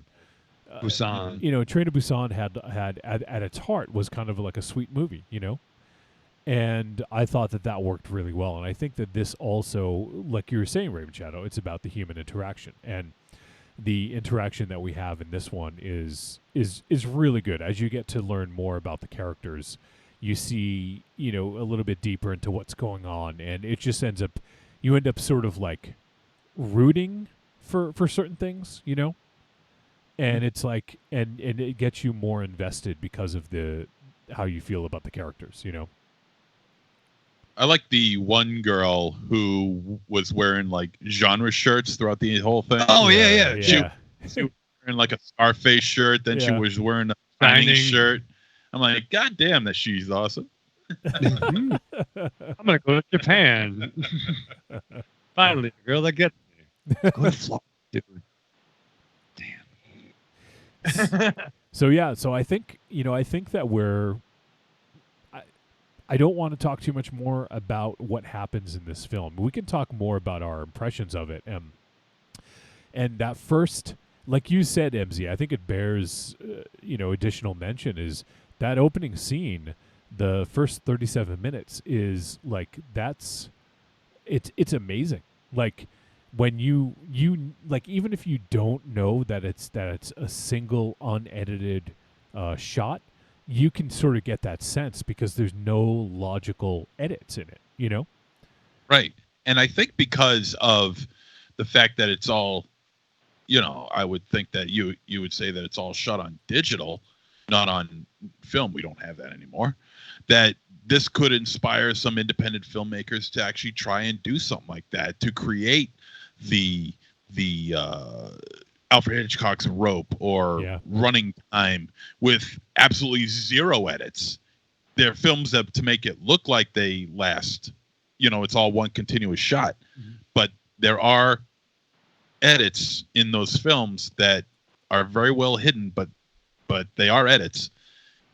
I think this is going to inspire someone to try and go for the gusto and put out, say, like a 75, 80-minute film, completely one cut. Well, I think this will not even just for that. I think it'll inspire people to get into filmmaking, because this to me is almost like you guys. I don't know if you guys ever read or remember Robert Rodriguez's book Rebel Without a Crew. Oh yeah, get downstairs. Yeah. But he was. I mean, when he came on the scene, he was like the fucking indie guy. Like he was doing almost everything himself. He was doing music. He was shooting it, directing it, writing it, editing it. He was doing like everything, and that was really inspiring. For me, because I wanted to make films at the time, because I was like, holy shit, this guy can do all this by himself. Like, that's inspiring. And watching this, I get a similar vibe, because I'm like, holy shit! Like, this was a small crew. This film cost $25,000 to make. Really? Let me just say that again: $25,000 to make this film. That's unheard of. And it made, supposedly, I mean, at least at the time that this note was written, it's made over $25 million. Oh, Jesus! So really, it's not bad, but this is just the way it's done is really impressive, and I think it's really inspiring, because that first uncut sequence is it's kind of like lo-fi, because it's supposed to be that way, but it just makes you think that you can do this, and I think by watching this, that's one of the big takeaways for me, is that like, hey, like, anyone can do this as long as you have the patience. You can write a halfway decent script, you get some equipment, you get some people to help you out, you can do it. And you can do. So apparently that opening 37 minutes, I guess it took 2 days and 6 takes for the cast and crew to get the perfect one. And apparently they nailed it on the second take, but there was a camera error that made sure that that made it so they couldn't use it. Oh, it sucks. So that must have been really fucking annoying to have to redo everything. And And apparently most of the cast actually paid to be in this movie because it was a final product of an acting and directing workshop. So it's just interesting how this all sort of came about. And this was shot in 8 days. Really? Yeah. So $23,000 shot. $25,000. Yeah. Shot 8 days, made 25 something million. Yeah. All right, give these guys fucking Godzilla, right? Like, give them something fucking. Well, let's not go overboard here. I say we buy the rights and make an American version of this. Yeah, when Johnny comes up, they'll do that. We'll film him in the backyard. Ollie will be a dog zombie. Haven't seen that before. Maybe we have. I'm not sure. Yeah, and it looked like, I mean, everything. I couldn't pick up any CGI. I doubt with that budget that they did any CGI. And apparently even the blood splashes on the camera and the hand wiping it off was all real. That was not post. It was all like in front of the camera. So pretty sure everything you saw was in front of the camera, unless there's some additional like things that they had to add in, but I don't know. The way it looked, I don't think there's anything that was in post, you know. Yeah. No edits. It's incredible because I looked closely because after like the first say like 3 minutes, I'm like, okay, or 4 minutes. This is like one continuous shot. I'm going to keep my eyes peeled to see if there's anything because something tells me they're going to go for one long take here. And it's like, okay. No. All right. Well, looks like there's no edits. Oh, Jesus. Right. I was just shaking my head in disbelief over that. I mean, by the time it hit like 15 minutes, I'm saying to myself, you got to be fucking kidding me. It's 15 minutes. There's nothing. No editing at all. It's incredible. Yeah. Then when it hit like 30 minutes, I'm like, come on. There's got to be going. I was real impressed. Very impressed. And and I think that there's also sort of an aspect of this that it's almost like a love letter to indie filmmaking as well. And you know, because there's definitely, you can see there's an aspect of it that's sort of like an homage to the craft of what they're doing and what it takes to make a film in a sense, you know. So there is a little bit of that as well, which I thought was cool.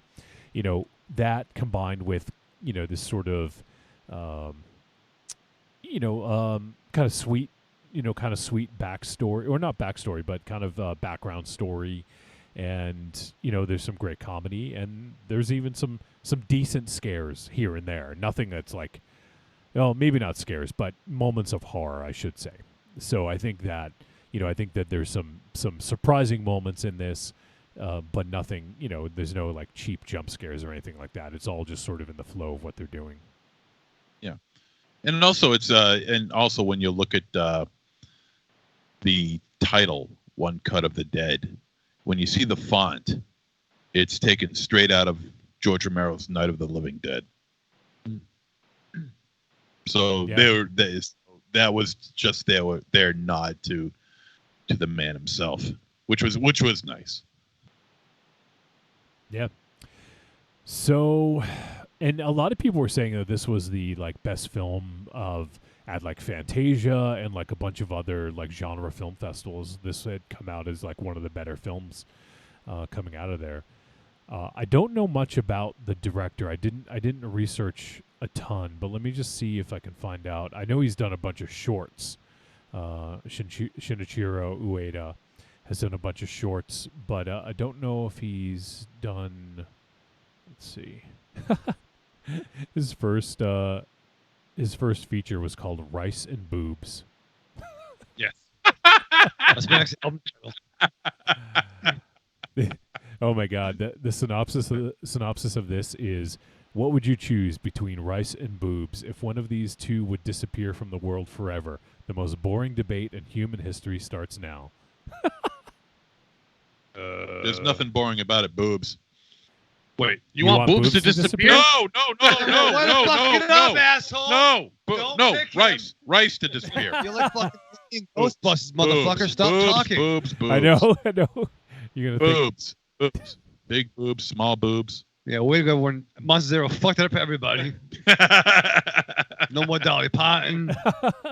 No Adrian Barbeau. You know, You suck. you know, eyeball boobs, fried egg boobs, Okay, now all thanks. kind of boobs. That's perfect. Wow. Great. Thank you for making boobs weird. Yeah. Yeah, I know. You know what? Fine, right. Don't blame me. Blame nature for that shit. No, I blame you. Or doctors. No, oh, thank you. Blame doctors. Yeah. Like they created boobs. Well, some of them. Well, they do. created you, apparently. Yeah, Dr. John Boob. Creepy Girl says that Silent House was done in one take. Anyone familiar with that? Nope. Really? You don't know Monster Zero? Believe it or not, I don't. I'll look it Silent up. House from 2011, maybe? Really? So the whole flick is in one take? I don't know. That's what she said. Elizabeth Olsen. Okay. Elizabeth. Wait, is she the Scarlet Witch? You're asking for a second on a Marvel movie? Well, Yes, that Elizabeth Olsen. Well, then fucking answer the fucking question. You're not gonna be fucking wacky about What? it. There's only fucking one. They can't have multiple names. How many Olsen? Johnny. Oh. There he There's goes, Olsen looking at the twins, camera. right? Yeah, but Elizabeth Olsen is not one of the Olsen twins. Is she part She's of the a family? sister. She's their sister. Yes, their She younger older? sister. Ooh. Younger sister. she's their sane younger sister. Yeah, Yeah. I like her. she's a good actress. The She's other really two fucking we good. can certainly live without. Yeah.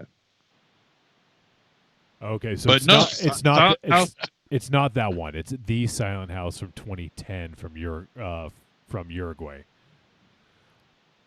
The Silent House. The Oh. THE.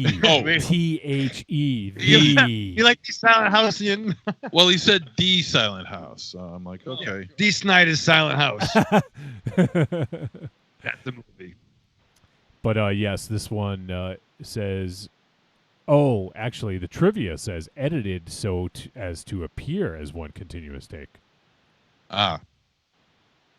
Okay, so it's just like rope or just like running time. Yeah, or it's not actually one take, but it's supposed to look like it. Yeah, yeah, because Running Time is another one with Bruce Campbell was in, and that was supposed to. What was it, like 88 minutes? And the movie takes place over like 88 minutes or something like that. And Yeah. Good movie too. If you've never seen it, check it out. Running Time, so good. Yeah, what year was that? it's actually only That was like one somewhere around 2000. no, it's 97, and it's actually only 70 minutes long. So That's a fucking movie. yeah, it was pretty good. No, what 2000, 1999?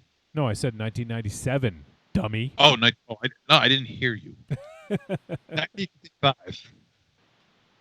It's got Art LaFleur.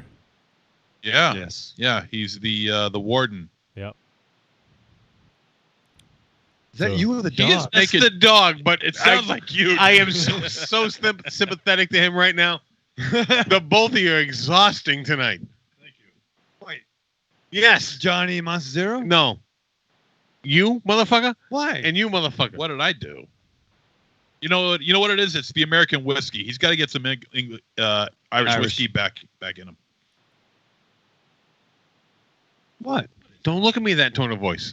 You're scaring my dog, bro. So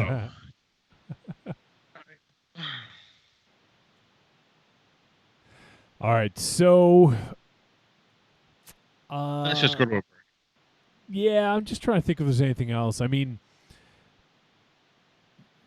because it is difficult to talk about anything more. And I hesitate to even talk about like the structure of the film, and but there's definitely, I think this works way better if you just go in cold without knowing anything. So I would recommend, if people are interested in anything we've had to say, that definitely you should just watch it, So I don't think he spilled anything that would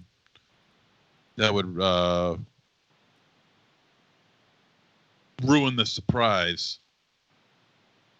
I don't know. I think we did pretty good. It's a close call though. I know. I'm trying to end this before one of you motherfuckers spoils it. Okay. And I'm looking at you guys in this room. Yeah. All right. So, in that case, I guess we should just go to the verdicts then. So here we go. Trick or treat, baby. I wonder if people would say you're a trick or a treat. Trick or treat, motherfucker. All right, it is verdict time. We're going to let you know whether one cut of the dead was a trick or a treat, and any final thoughts we may have. MZ. Well, this was certainly a surprise. I think that this film breathed a little bit of life left back in the zombie subgenre. Done it admirably. I think it's very well acted. I think it's very, very well directed. And I think the real star of this movie, is the fucking cameraman during that opening 37-minute shot. That had to have taken a lot out of him, making sure that he's in the right spots at the right time. So my hat's off to that guy. Or girl. Or girl, okay, if we don't want to piss anybody off. No, we just don't know. Well, the hell with you then. No, the hell with you. No, the hell with you. Drink your whiskey. So this movie, like I said, I really wish we would have reviewed it last year because it would have made my top 13. Will it this year? I don't know. But this was a hell of a lot of fun. I enjoyed it. This was very, very funny, very comical. A couple standout points as far as comedy goes, but I won't say what they are, but there are a couple of them. You'll notice it too. And I enjoyed the hell out of this movie. A real surprise, a real high-end treat for me. I love this. All right, Aries. I think this movie is one. If I had to really, because I've spoken about this on multiple occasions to the on-demand aspect of movies, where I think it takes away from our aspect of going to a video store. I've spoken on that many occasions. In this movie, I think I would use it as an example of that, because if this was a movie I went to a video store and rented, I would watch it to its completion. If this was just a movie on demand that I wasn't watching for a podcast where I was reviewing, I probably would have turned this off. Although the 30-minute continuous shot was impressive, what was happening to me was not very impressive. I was very annoyed at this movie at first. I may have said a bad word about Johnny a couple of times as watching this movie. See? It happens. Fucking Johnny! I'm sorry, I'm being honest. Yeah, share your feelings. But being the trooper I am, I soldiered on. That said, as this movie progressed and I saw what was happening and things became more clear and I understood, it turned out to be an amazing movie.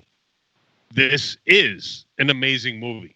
You need, whether you're me, whether you need to soldier through the opening 30 minutes of this, or whether you're MZ, and I believe Johnny, you enjoyed it. You seem to have, you spoke about it. Now, not to say that is awful. It's just that wasn't my type of movie that was happening in that 30 minutes. As it progressed, it turned out to be my type of movie. I am trying to tread lightly around what I'm trying to say, because I wish we could speak more in depth about this, but watch this movie, make it past those opening 37 minutes, enjoy the continuous shot. I mean, appreciate that, because that is very impressive. And then once you get beyond that and you get into the heart of the movie, it is so much better story than just the good continuous shot. So watch this movie. This movie is definitely a treat. All right, Rave Shadow. Yeah, man, and I think Aries, this is why we are so similar, despite your previous resistance. You just want to jump all over me, don't you? One time, maybe a little colder outside, and you definitely feel you look warm. Just Jesus saying. Christ. So do you, Monzero. Drag No, me no. in it. I would, if I was cold outside, I would cut you open and sleep inside you like a fucking tauntaun. Dude, There'd be room you for got two hair. in there. We can Dude, you got we enough can camp hair. out, Aries. Dude, you're like a wampa. You got enough hair on you for like 3 people. Well, all right? I'm no wampa, sir. I am something, but I'm not a wampa. You're a womp rat. The wamp rat. Like a wampa shadow. Whoa, that's dangerously close to a slur, my friend. Yeah. Oh. Oh. What? What's the matter for you? What? Not a fucking wampa. Well, he is a wampa. Wampa. He's the impossible wappa. Hey, it's the impossible wampa. Oh. I have no idea what you're talking about, but all right. Italian movies. Really? Yeah, Impossible. it's because he hasn't seen any mafia movies. He doesn't know the lingo. I'm the impossible wop. Impossible. That's it, MZ. That's what we're trying to say. Yeah, yeah. Okay, great. You do a little Italian stereotype there. A little I have slur. no idea what Slur. you're talking about. All right, I really- moving on. Yeah. I just say, well, there's other Just things. say you what. I could say lots of things right now, but no, you fucking distracted me with your subtle racism. Thank you. That's the problem. Boomer. No. Boomer. He's not a boomer. You are all over the place. Just say a stupid review. All right, listen. I like movies that can be stage plays. And this was. No, this was not a stage play. Yeah, it was. All right. No, it was. All right. All right, okay. It'd be a very impressive stage play. Well, yeah, like the fucking, what's the Good Morning Miss Saigon or some shit? Isn't that a fucking movie? That was big. They had a helicopter. But it's a one shot. I like the one shots. Raven Shadow. Legit, it's a play called Ghost in the Box. Wait, what? Yes. Wait. This movie's based on a play called Ghost in the Box? Yes. When did we say that? Because he didn't know until he just read it. No, So move on with your review. I Please, knew. In the credits, it says based on the play. It says it in the credits. Oh. I don't read Japanese, so I didn't get that. There was lots of. I do now. There was lots of credits in this fucking movie. But yeah, dudes and dudettes. Fuck it. You know what I mean? Like if you like what we're talking about. Oh God! You just fucking. This is terrible. Just go. Don't let him distract you. Just go. He's distracting me. Just Aries. go. Punch him. Go. Block him out. Kick him in the nuts. Close your eyes and talk. All right. If you're tired of the zombie tropes, you know what? Give this a shot. Be surprised. If you like what we said, don't do like, I'm going to do some research. No, put the fucking computer down. Don't go on IMDb. Don't go on fucking whatever the fuck, research your chat rooms. Just fucking find it available and check it out. And yeah, stick with it because I am with Aries on this one. There was times I wanted to run away and try to escape, but I'm glad I stuck through it because this is something I was touched. Is that your review? So apparently, so in the credits it says it was based on a play called Ghost in the Box, but apparently it wasn't intended to be, but there were similarities to it, so the director credited the author of Ghost in the Box so there wouldn't be any issues, I guess. So That's a good pull. yeah, it wasn't based on it, but it's similar to a play called Ghost in the Box. So what was the words that was actually used? Wasn't inspired by, but was it? I don't remember exactly what it said in the credits, but it said something about based on a play, maybe not based, but something inspired or something like that by the play Ghost in the Box. Interesting. And the author of that got a writing credit. So, Creepy Girl says, "Yeah, see, I felt the same as Aries." She said, "I liked Cut of the Dead. I thought I would be annoyed, and I wasn't." And I'll sort of echo a little bit what you guys are saying. I was into the beginning of it, but I was kind of like, okay, this is a little weird. What's going on here? Like this seems like it's like very low budget, and I just wasn't quite sure where it was heading. But there's still quite a lot to of enjoyment that you can get from it. But as the movie continues, it definitely. You definitely get a sense of what's going on, a better sense of what's going on, and it really rewards the viewer if you stick with it. So I also think I'm actually excited to see this again because I want to see, knowing what I know about it, how that'll change my next viewing of it. So I was totally I shouldn't say I was surprised because, like I said, I saw it on a bunch of best of lists, but I was, really I was like, okay, what's this movie all about? How is this showing up on so many lists? And then, halfway through, I was kind of like, all right, I don't know if I see it. This is kind of cool, but I don't know about best of lists. And then, things happen, and at the end, you're like, holy shit, that was fucking impressive. And knowing that the budget was $25,000 is insane to me, and that 37-minute continuous shot is amazing.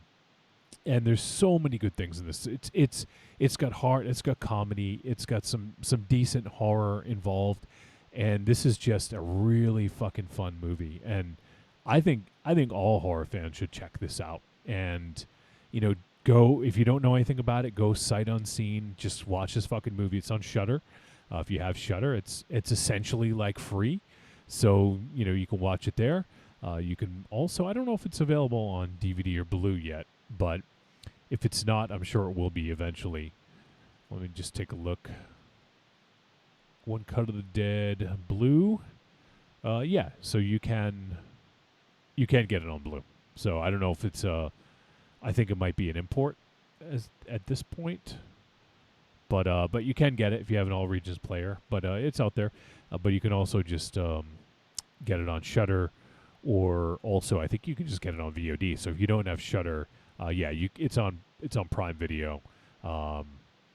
You can rent it or buy it. So it's out there, it's available, and if you guys have yet to see it, I totally recommend checking out One Cut of the Dead. Big time treat for me. Really enjoyed this flick, so I'm glad we checked it out.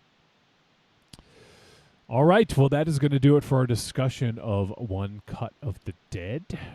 Now, next week, it's funny, I was in seeing the film we're going to do next week, and seeing sort of the poster art and reading like the beginning of the synopsis, it reminded me of a film we did last year.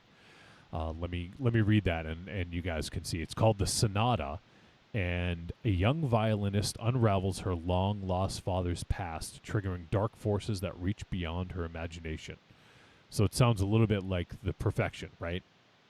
And just in terms of like, there's an instrument. So that's initially what I thought. But this one's been getting some decent reviews. So next week we will be checking out a film called The Sonata. And it hits VOD on the 10th of January. So that's Friday, January 10. You can start watching this on VOD. Were you going to say something, Raven Shadow? No. Oh, I thought I saw you bellying up to the mic. Yeah, that was a movie about the carjacking, right? They had the carjacking in the beginning. What? Wasn't it a movie we saw when there was a girl playing piano and there was the carjacking? The bus? Not the bus. In the van? I don't remember carjacking. There's no carjacking. She played the recital. Yeah, it was The Perfection. was a bus.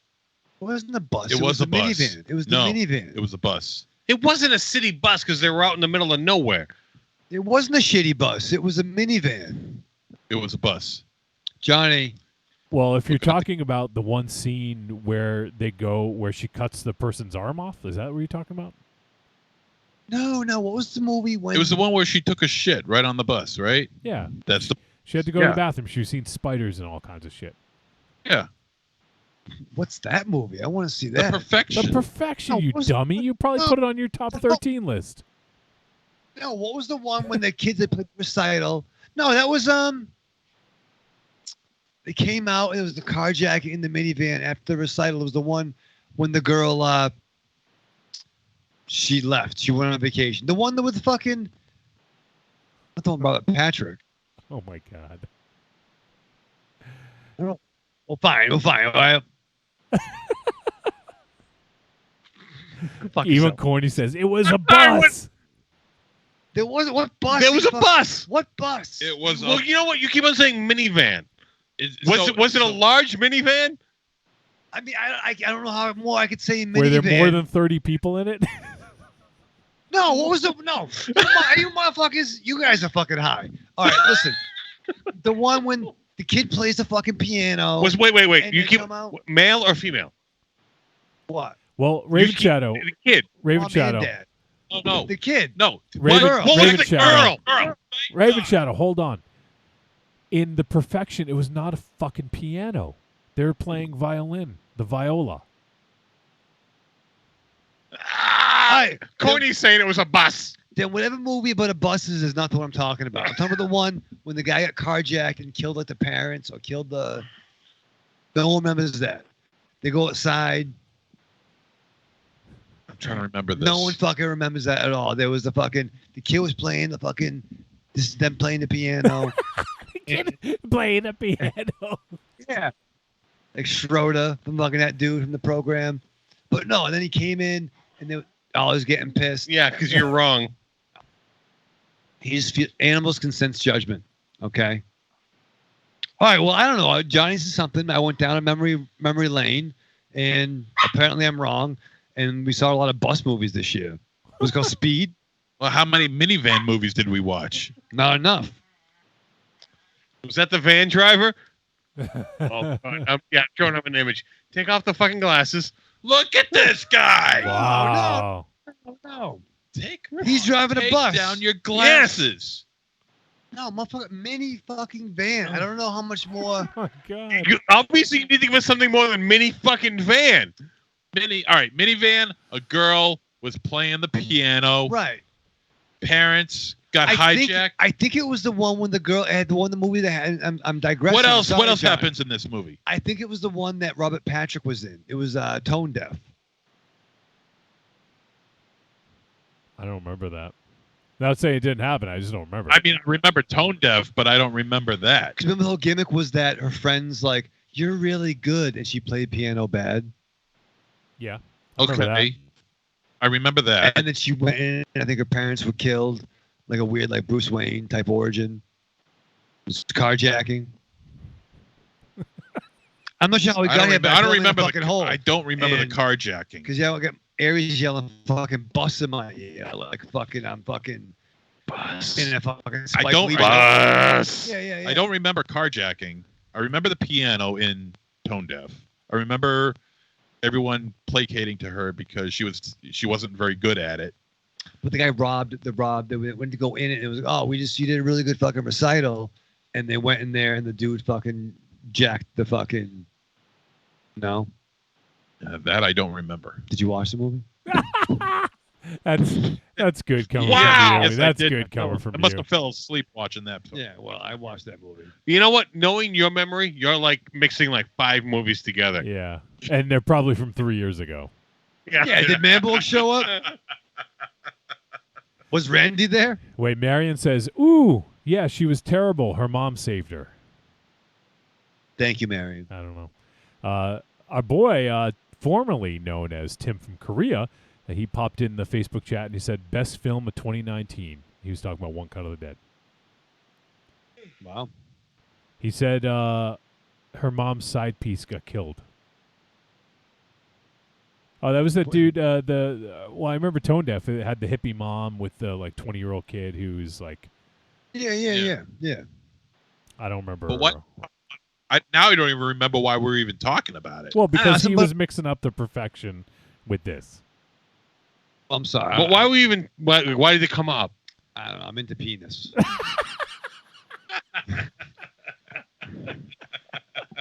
And that's our show. Thanks for tuning in. I'm into pianists. He's into malacas. Wow. I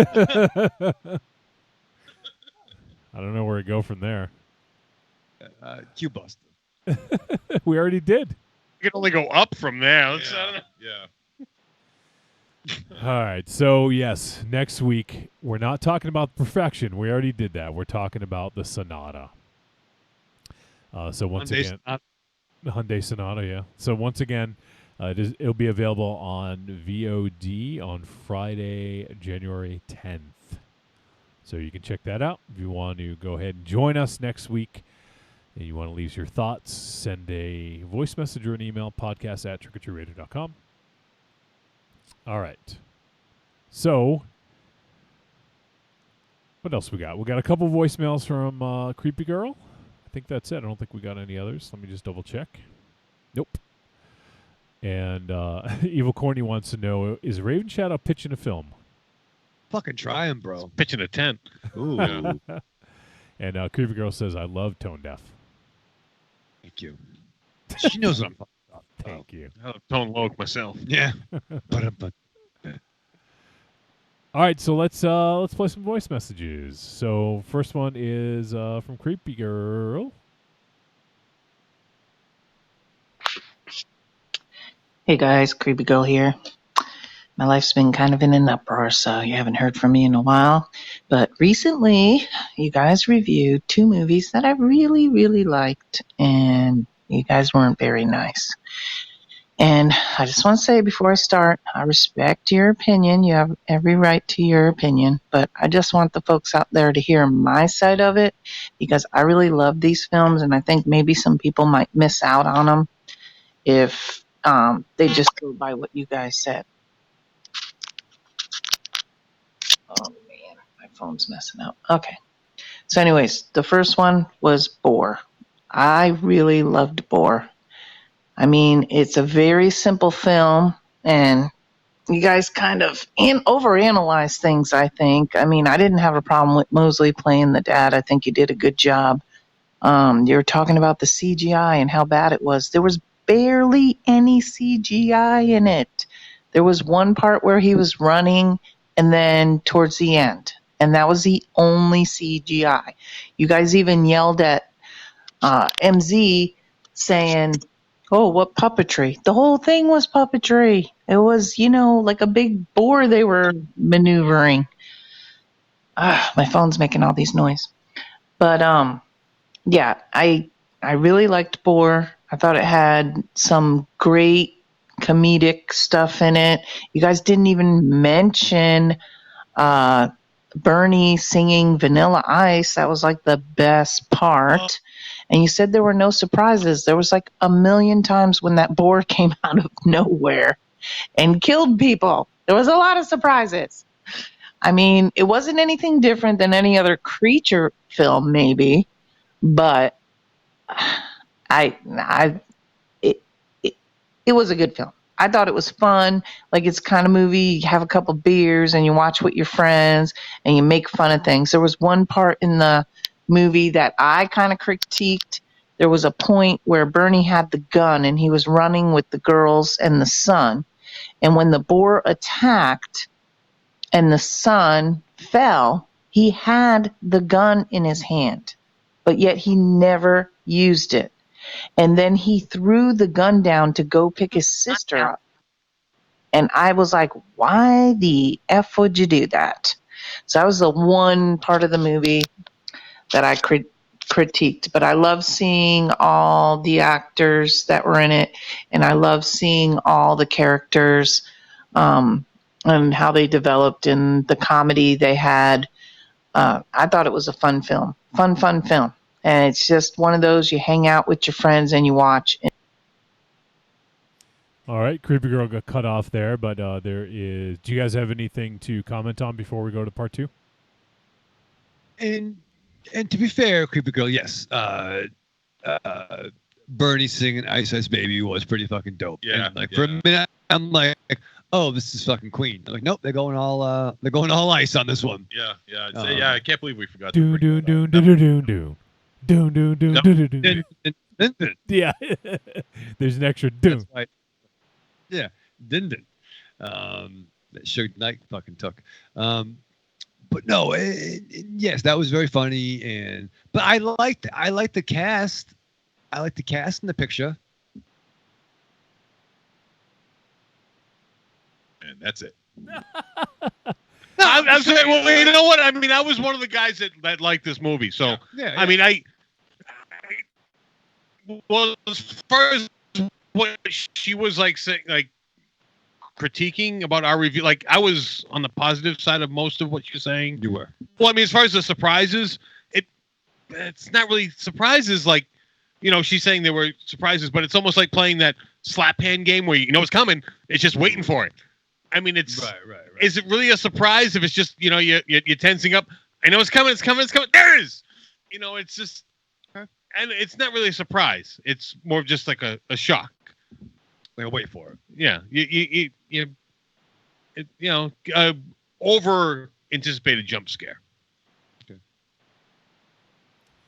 Yeah. She said something early on I was going to comment on, but I didn't want to like keep pausing and cutting in. But I don't remember exactly what it was. It just was I didn't hate it. It just was a mindless animals run amok monster movie. That's all. You know, like I think the thing was we were talking about maybe it was the Bill Moseley thing. I know MZ had took sort of umbrage with that or took issue with that, and you know, I think if you get Bill Moseley, you want to do something maybe a little different than just playing a normal dad. You get anyone to play that dad, you know. But if you get Bill Moseley, you know, Tim Allen. Although,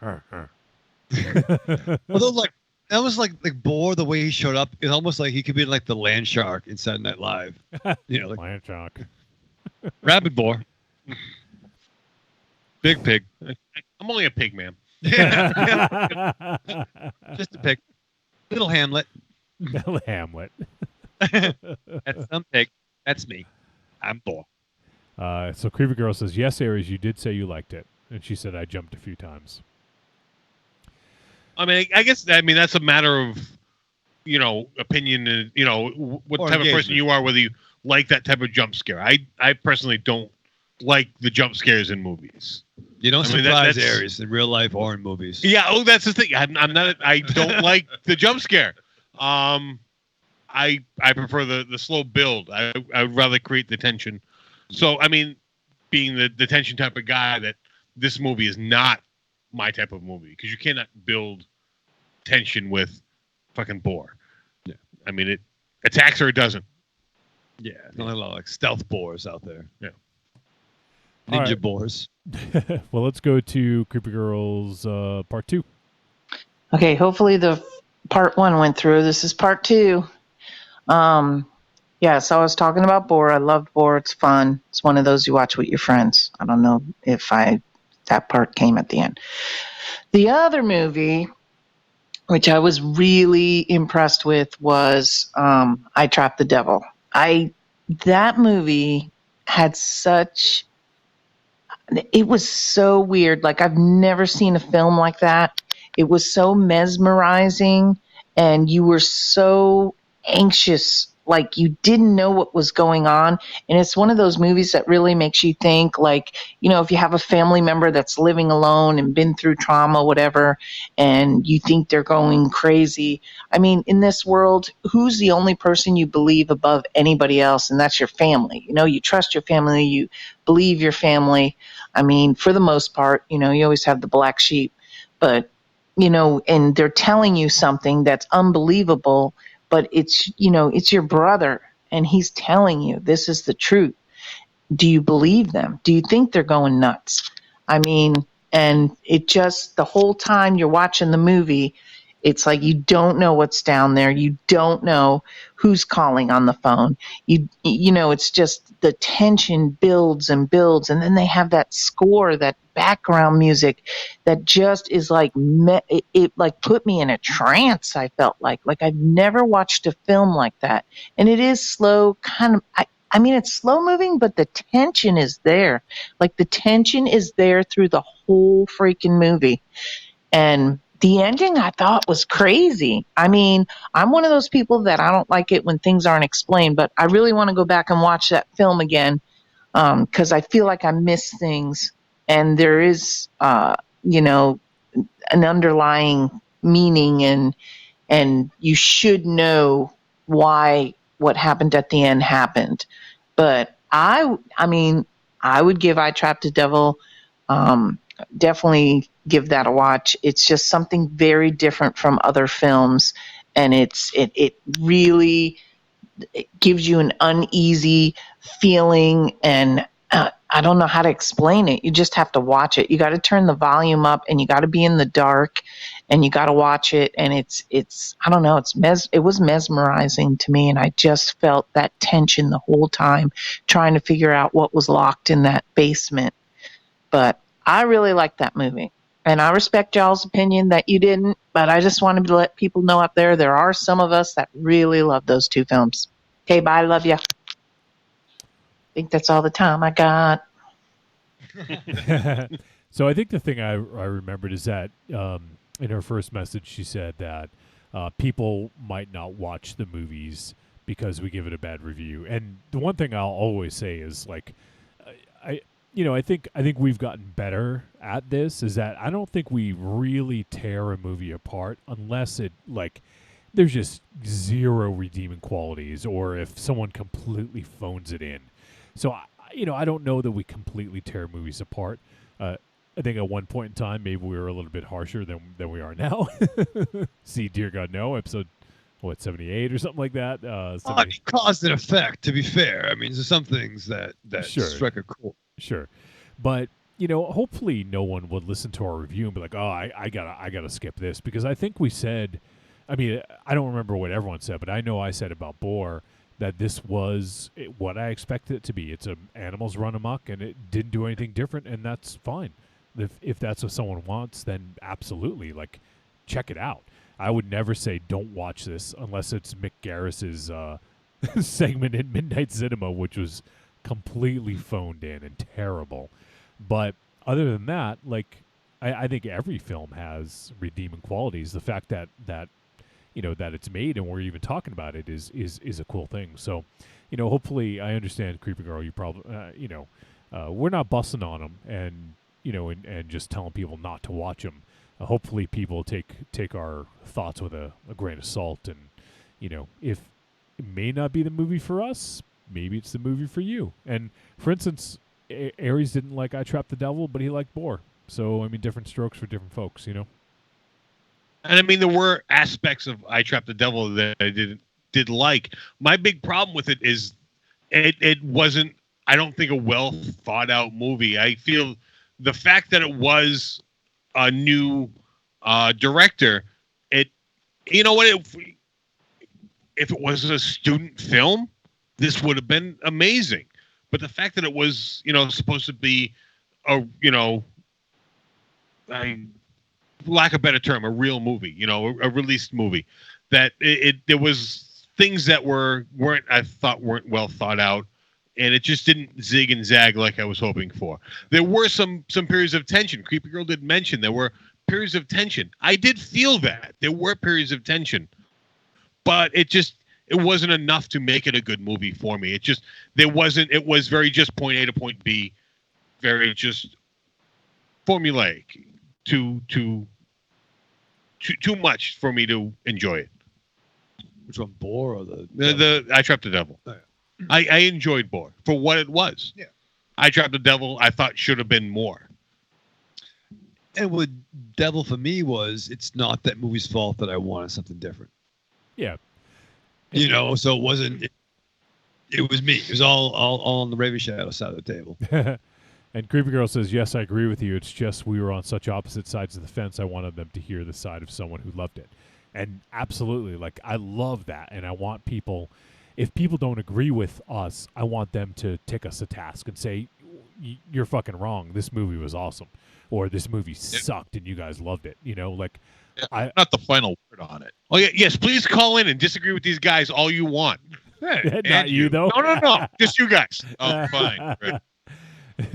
So next week, Aries won't be here. Call in and say whatever the fuck you want about him.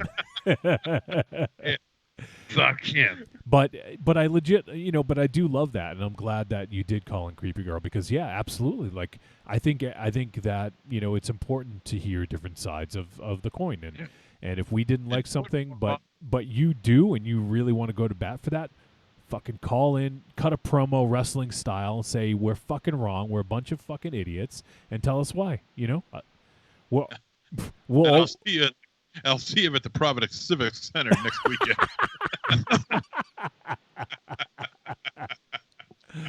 I'll see you in the middle of that squared circle. It's the Dunkin' Donuts Center now. Yeah.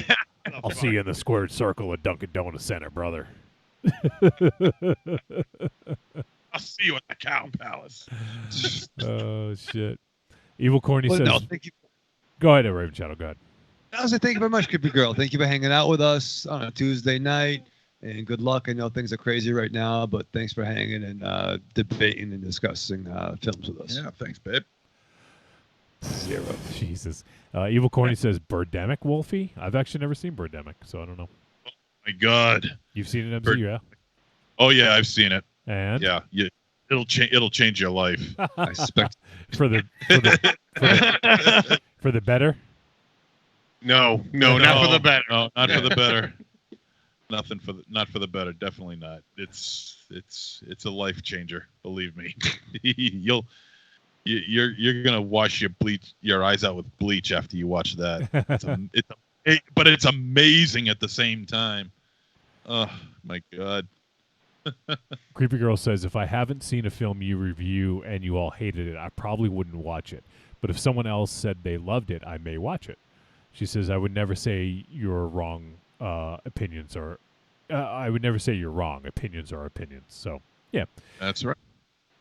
And, you know, like, I think we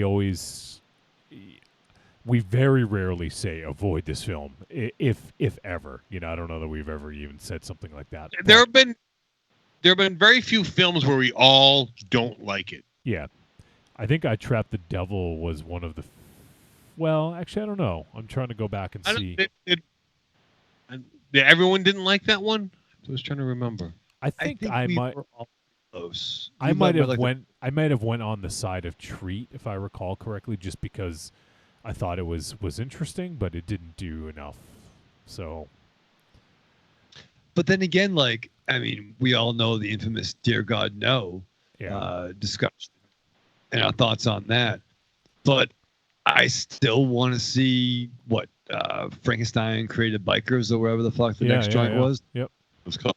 Like, I still want to see what they do next. Even sometimes there's directors who like, I hated this movie, but let me see what else you got.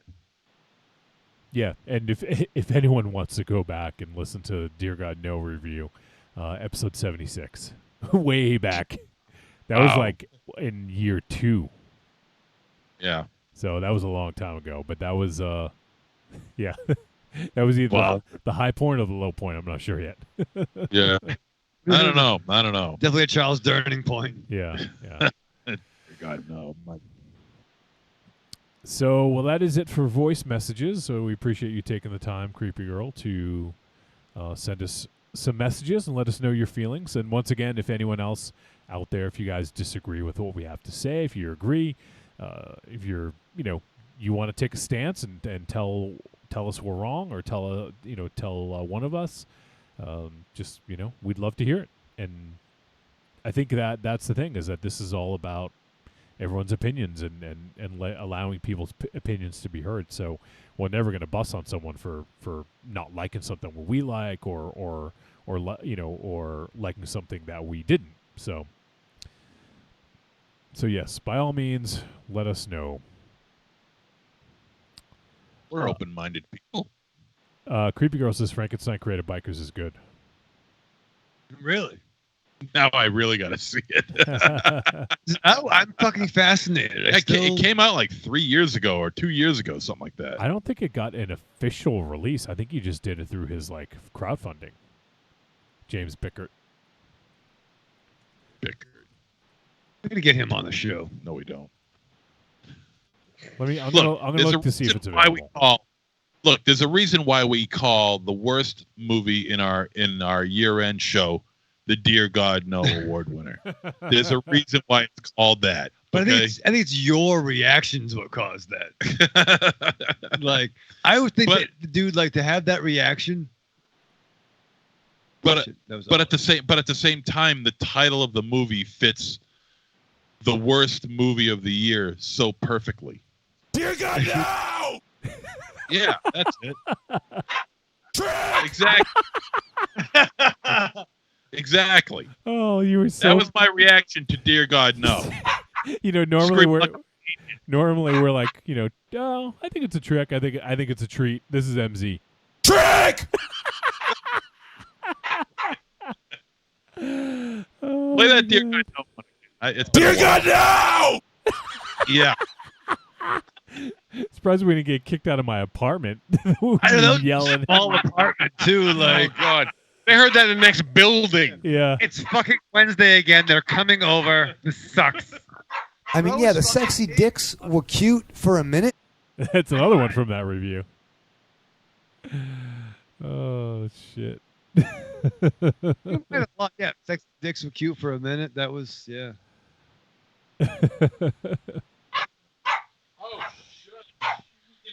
No, get away from the fucking plug, MZ. You're going to pull that plug out again. What are you doing with the dog? Johnny, what are you doing? My dog with the bottle. What are you doing? He's going to pull that fucking plug out.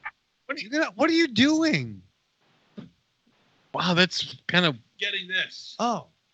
Well, you couldn't get your fat ass off the seat, huh? No, I couldn't. You get one of those fucking claws. You get KB Toys and Hobby. You get a little grabby tool? What? Like an old lady in a wheelchair? Little grabby tool? Are you kidding me? This guy probably has one. You gotta have one. Maybe some. No one. Yeah, I knew it. I fucking knew it. I Blanche. No. So apparently, I'm looking. Frankenstein Created Bikers I saw. I'm like, oh, it's on Amazon. There's one used Blu-ray for $147. What? Is it with the director? Yeah. Believe me, it's being sold by Bickert. Let me see. Can I tell?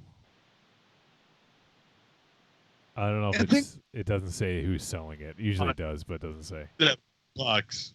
Yeah, do you get a blowjob with that? I mean, I don't understand. Sorry, nowadays, but blowjobs aren't crass. Okay, they're a nice, wonderful way to tell the other person, "Hey, I don't want to fuck you." Exactly. Oh, it is available. Okay, you can actually you can get it on VOD on Prime. Amazon Prime? Yeah. No, Optimus Prime. What the fuck? So on the phone? Maybe one of these days, if we're hard up for a film, if this is available now. We'll never be that hard up for film, but I still want to see it. Then fucking watch it. You fucking watch shit all the time. All right. Where do you get off saying something like that? Where do you get off watching the shit you watch? Shit do I watch? Bad stuff. Like what? Even if I do, at least I stay awake for it. Okay. He's not You're wrong. gonna stay awake. All right, let's get it on.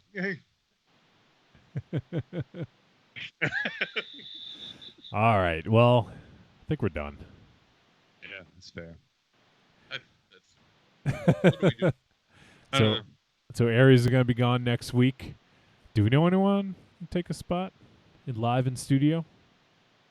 Maybe. Ollie? Yeah, I'll do it. Ollie likes podcasting. He loves it. Everyone listening, you can just skip next week. It's not going to be worth listening. Yeah. It's been great. Maybe we can. Yeah, I don't have an ego, do I? Yeah. I hate to think there was something wrong with me. Yeah, sorry, Aries. I can't see around your ego. That's my light. We should call in. Yeah, call in. Yeah, because I won't be doing jack shit, huh? Well, I mean, at what, 8 o'clock at night, a couple days in, you'll want to call us. I want to do something, but not call you. Oh. Jesus Christ. You're always going to make it weird, huh? I mean, you made it weird. No, you. All right. MZ, bring us out. Wow, producer Aaron. Well, I just clicked on one link. I got to mention this because it's the scariest theme ever made. But apparently, Stranger Things producers are rebooting Unsolved Mysteries for Netflix. Yeah, I heard that. I wonder who they're going to get. Is Robert Stack still around? I'll do it. No, he's dead. Really? I'll do it. Really? I'll do it. Aries will do it. I'm free. Aries will fucking punch a mystery. He won't give a fuck. Yeah. He will like fucking put a Just mystery give him in a chokehold. Just give him a shit. case of Irish whiskey and he'll be happy. Did that show really ran 23 years? No. Yeah. It must have taken breaks. His second host. Oh, okay. Can't think of his name. Maybe. You know me, tell you, motherfucker. You know it. Was it Dennis Ray Romano? Dennis Farina. Yeah, he was on it. Dennis Farina was not. Yes. Unsolved Mysteries. Yes, he was. He was. I'll bet you $20. Dennis Farina, really? $20. $20. $20. No, it's a no. Come on. I ain't Come on, touch him. No, I ain't saying nothing. I don't know where that hand's been. No, I do. But so it was Robert Stack from 1987 to 2002. Wow. And then let's see. It just says 2008. But yeah, it was Dennis Farina. Get wow. the fuck out of here. Huh. Motherfucker. Goodfellas. Don't fucking doubt me. And he I'm not did gonna fuck you. 174 episodes. Dennis Farina did. Wow. In one season. Yeah, in one season, yeah. Every damn day. Every damn day? Every other day he came What into the this boy studio. be talking about? Dennis Farina was He was in Snatch. Motherfucker, you're gonna hurt. Wow. no was right not Goodfellas, not Goodfellas. Snatch. Yeah, you have no idea who I'm talking about. No, I do. He was in the fucking he's great in Get Shorty. Yep. Yeah, the mustache. He was in The mustache. with the mustache. Yeah, he's brilliant. You know, the guy who wore the pants all the time. Yeah, Yeah, you know, the Dennis guy with Farina. the face. Yeah, he was in the show. Oh, They my had fucking what was the God. theme song? This boy good. The Italian guy. Although Aries, I mean, you did know who it was, but it wasn't a great descriptor. No, I was having trouble thinking of his name. That was my problem. I wonder who they're going to get, though. I was thinking of the guy that they put in the trunk in Goodfellas. But yeah, Dennis Farina is fucking great. Yeah, he was. He's dead. Well, it's not his fault. All the time. Go to heaven. Oh, God damn you. Don't goddamn me. I tried to end it 10 minutes ago. Him. What? You. Why? With the mustache. You know, the mustache. The guy with the mustache. I wonder who they're going to get. I don't know. I don't know. Brian Posehn? He might, Great. I would watch that. he might be too busy with all his Mandalorian money now. Get Zachary Quinto. He does everyone else's fucking shit after the fact.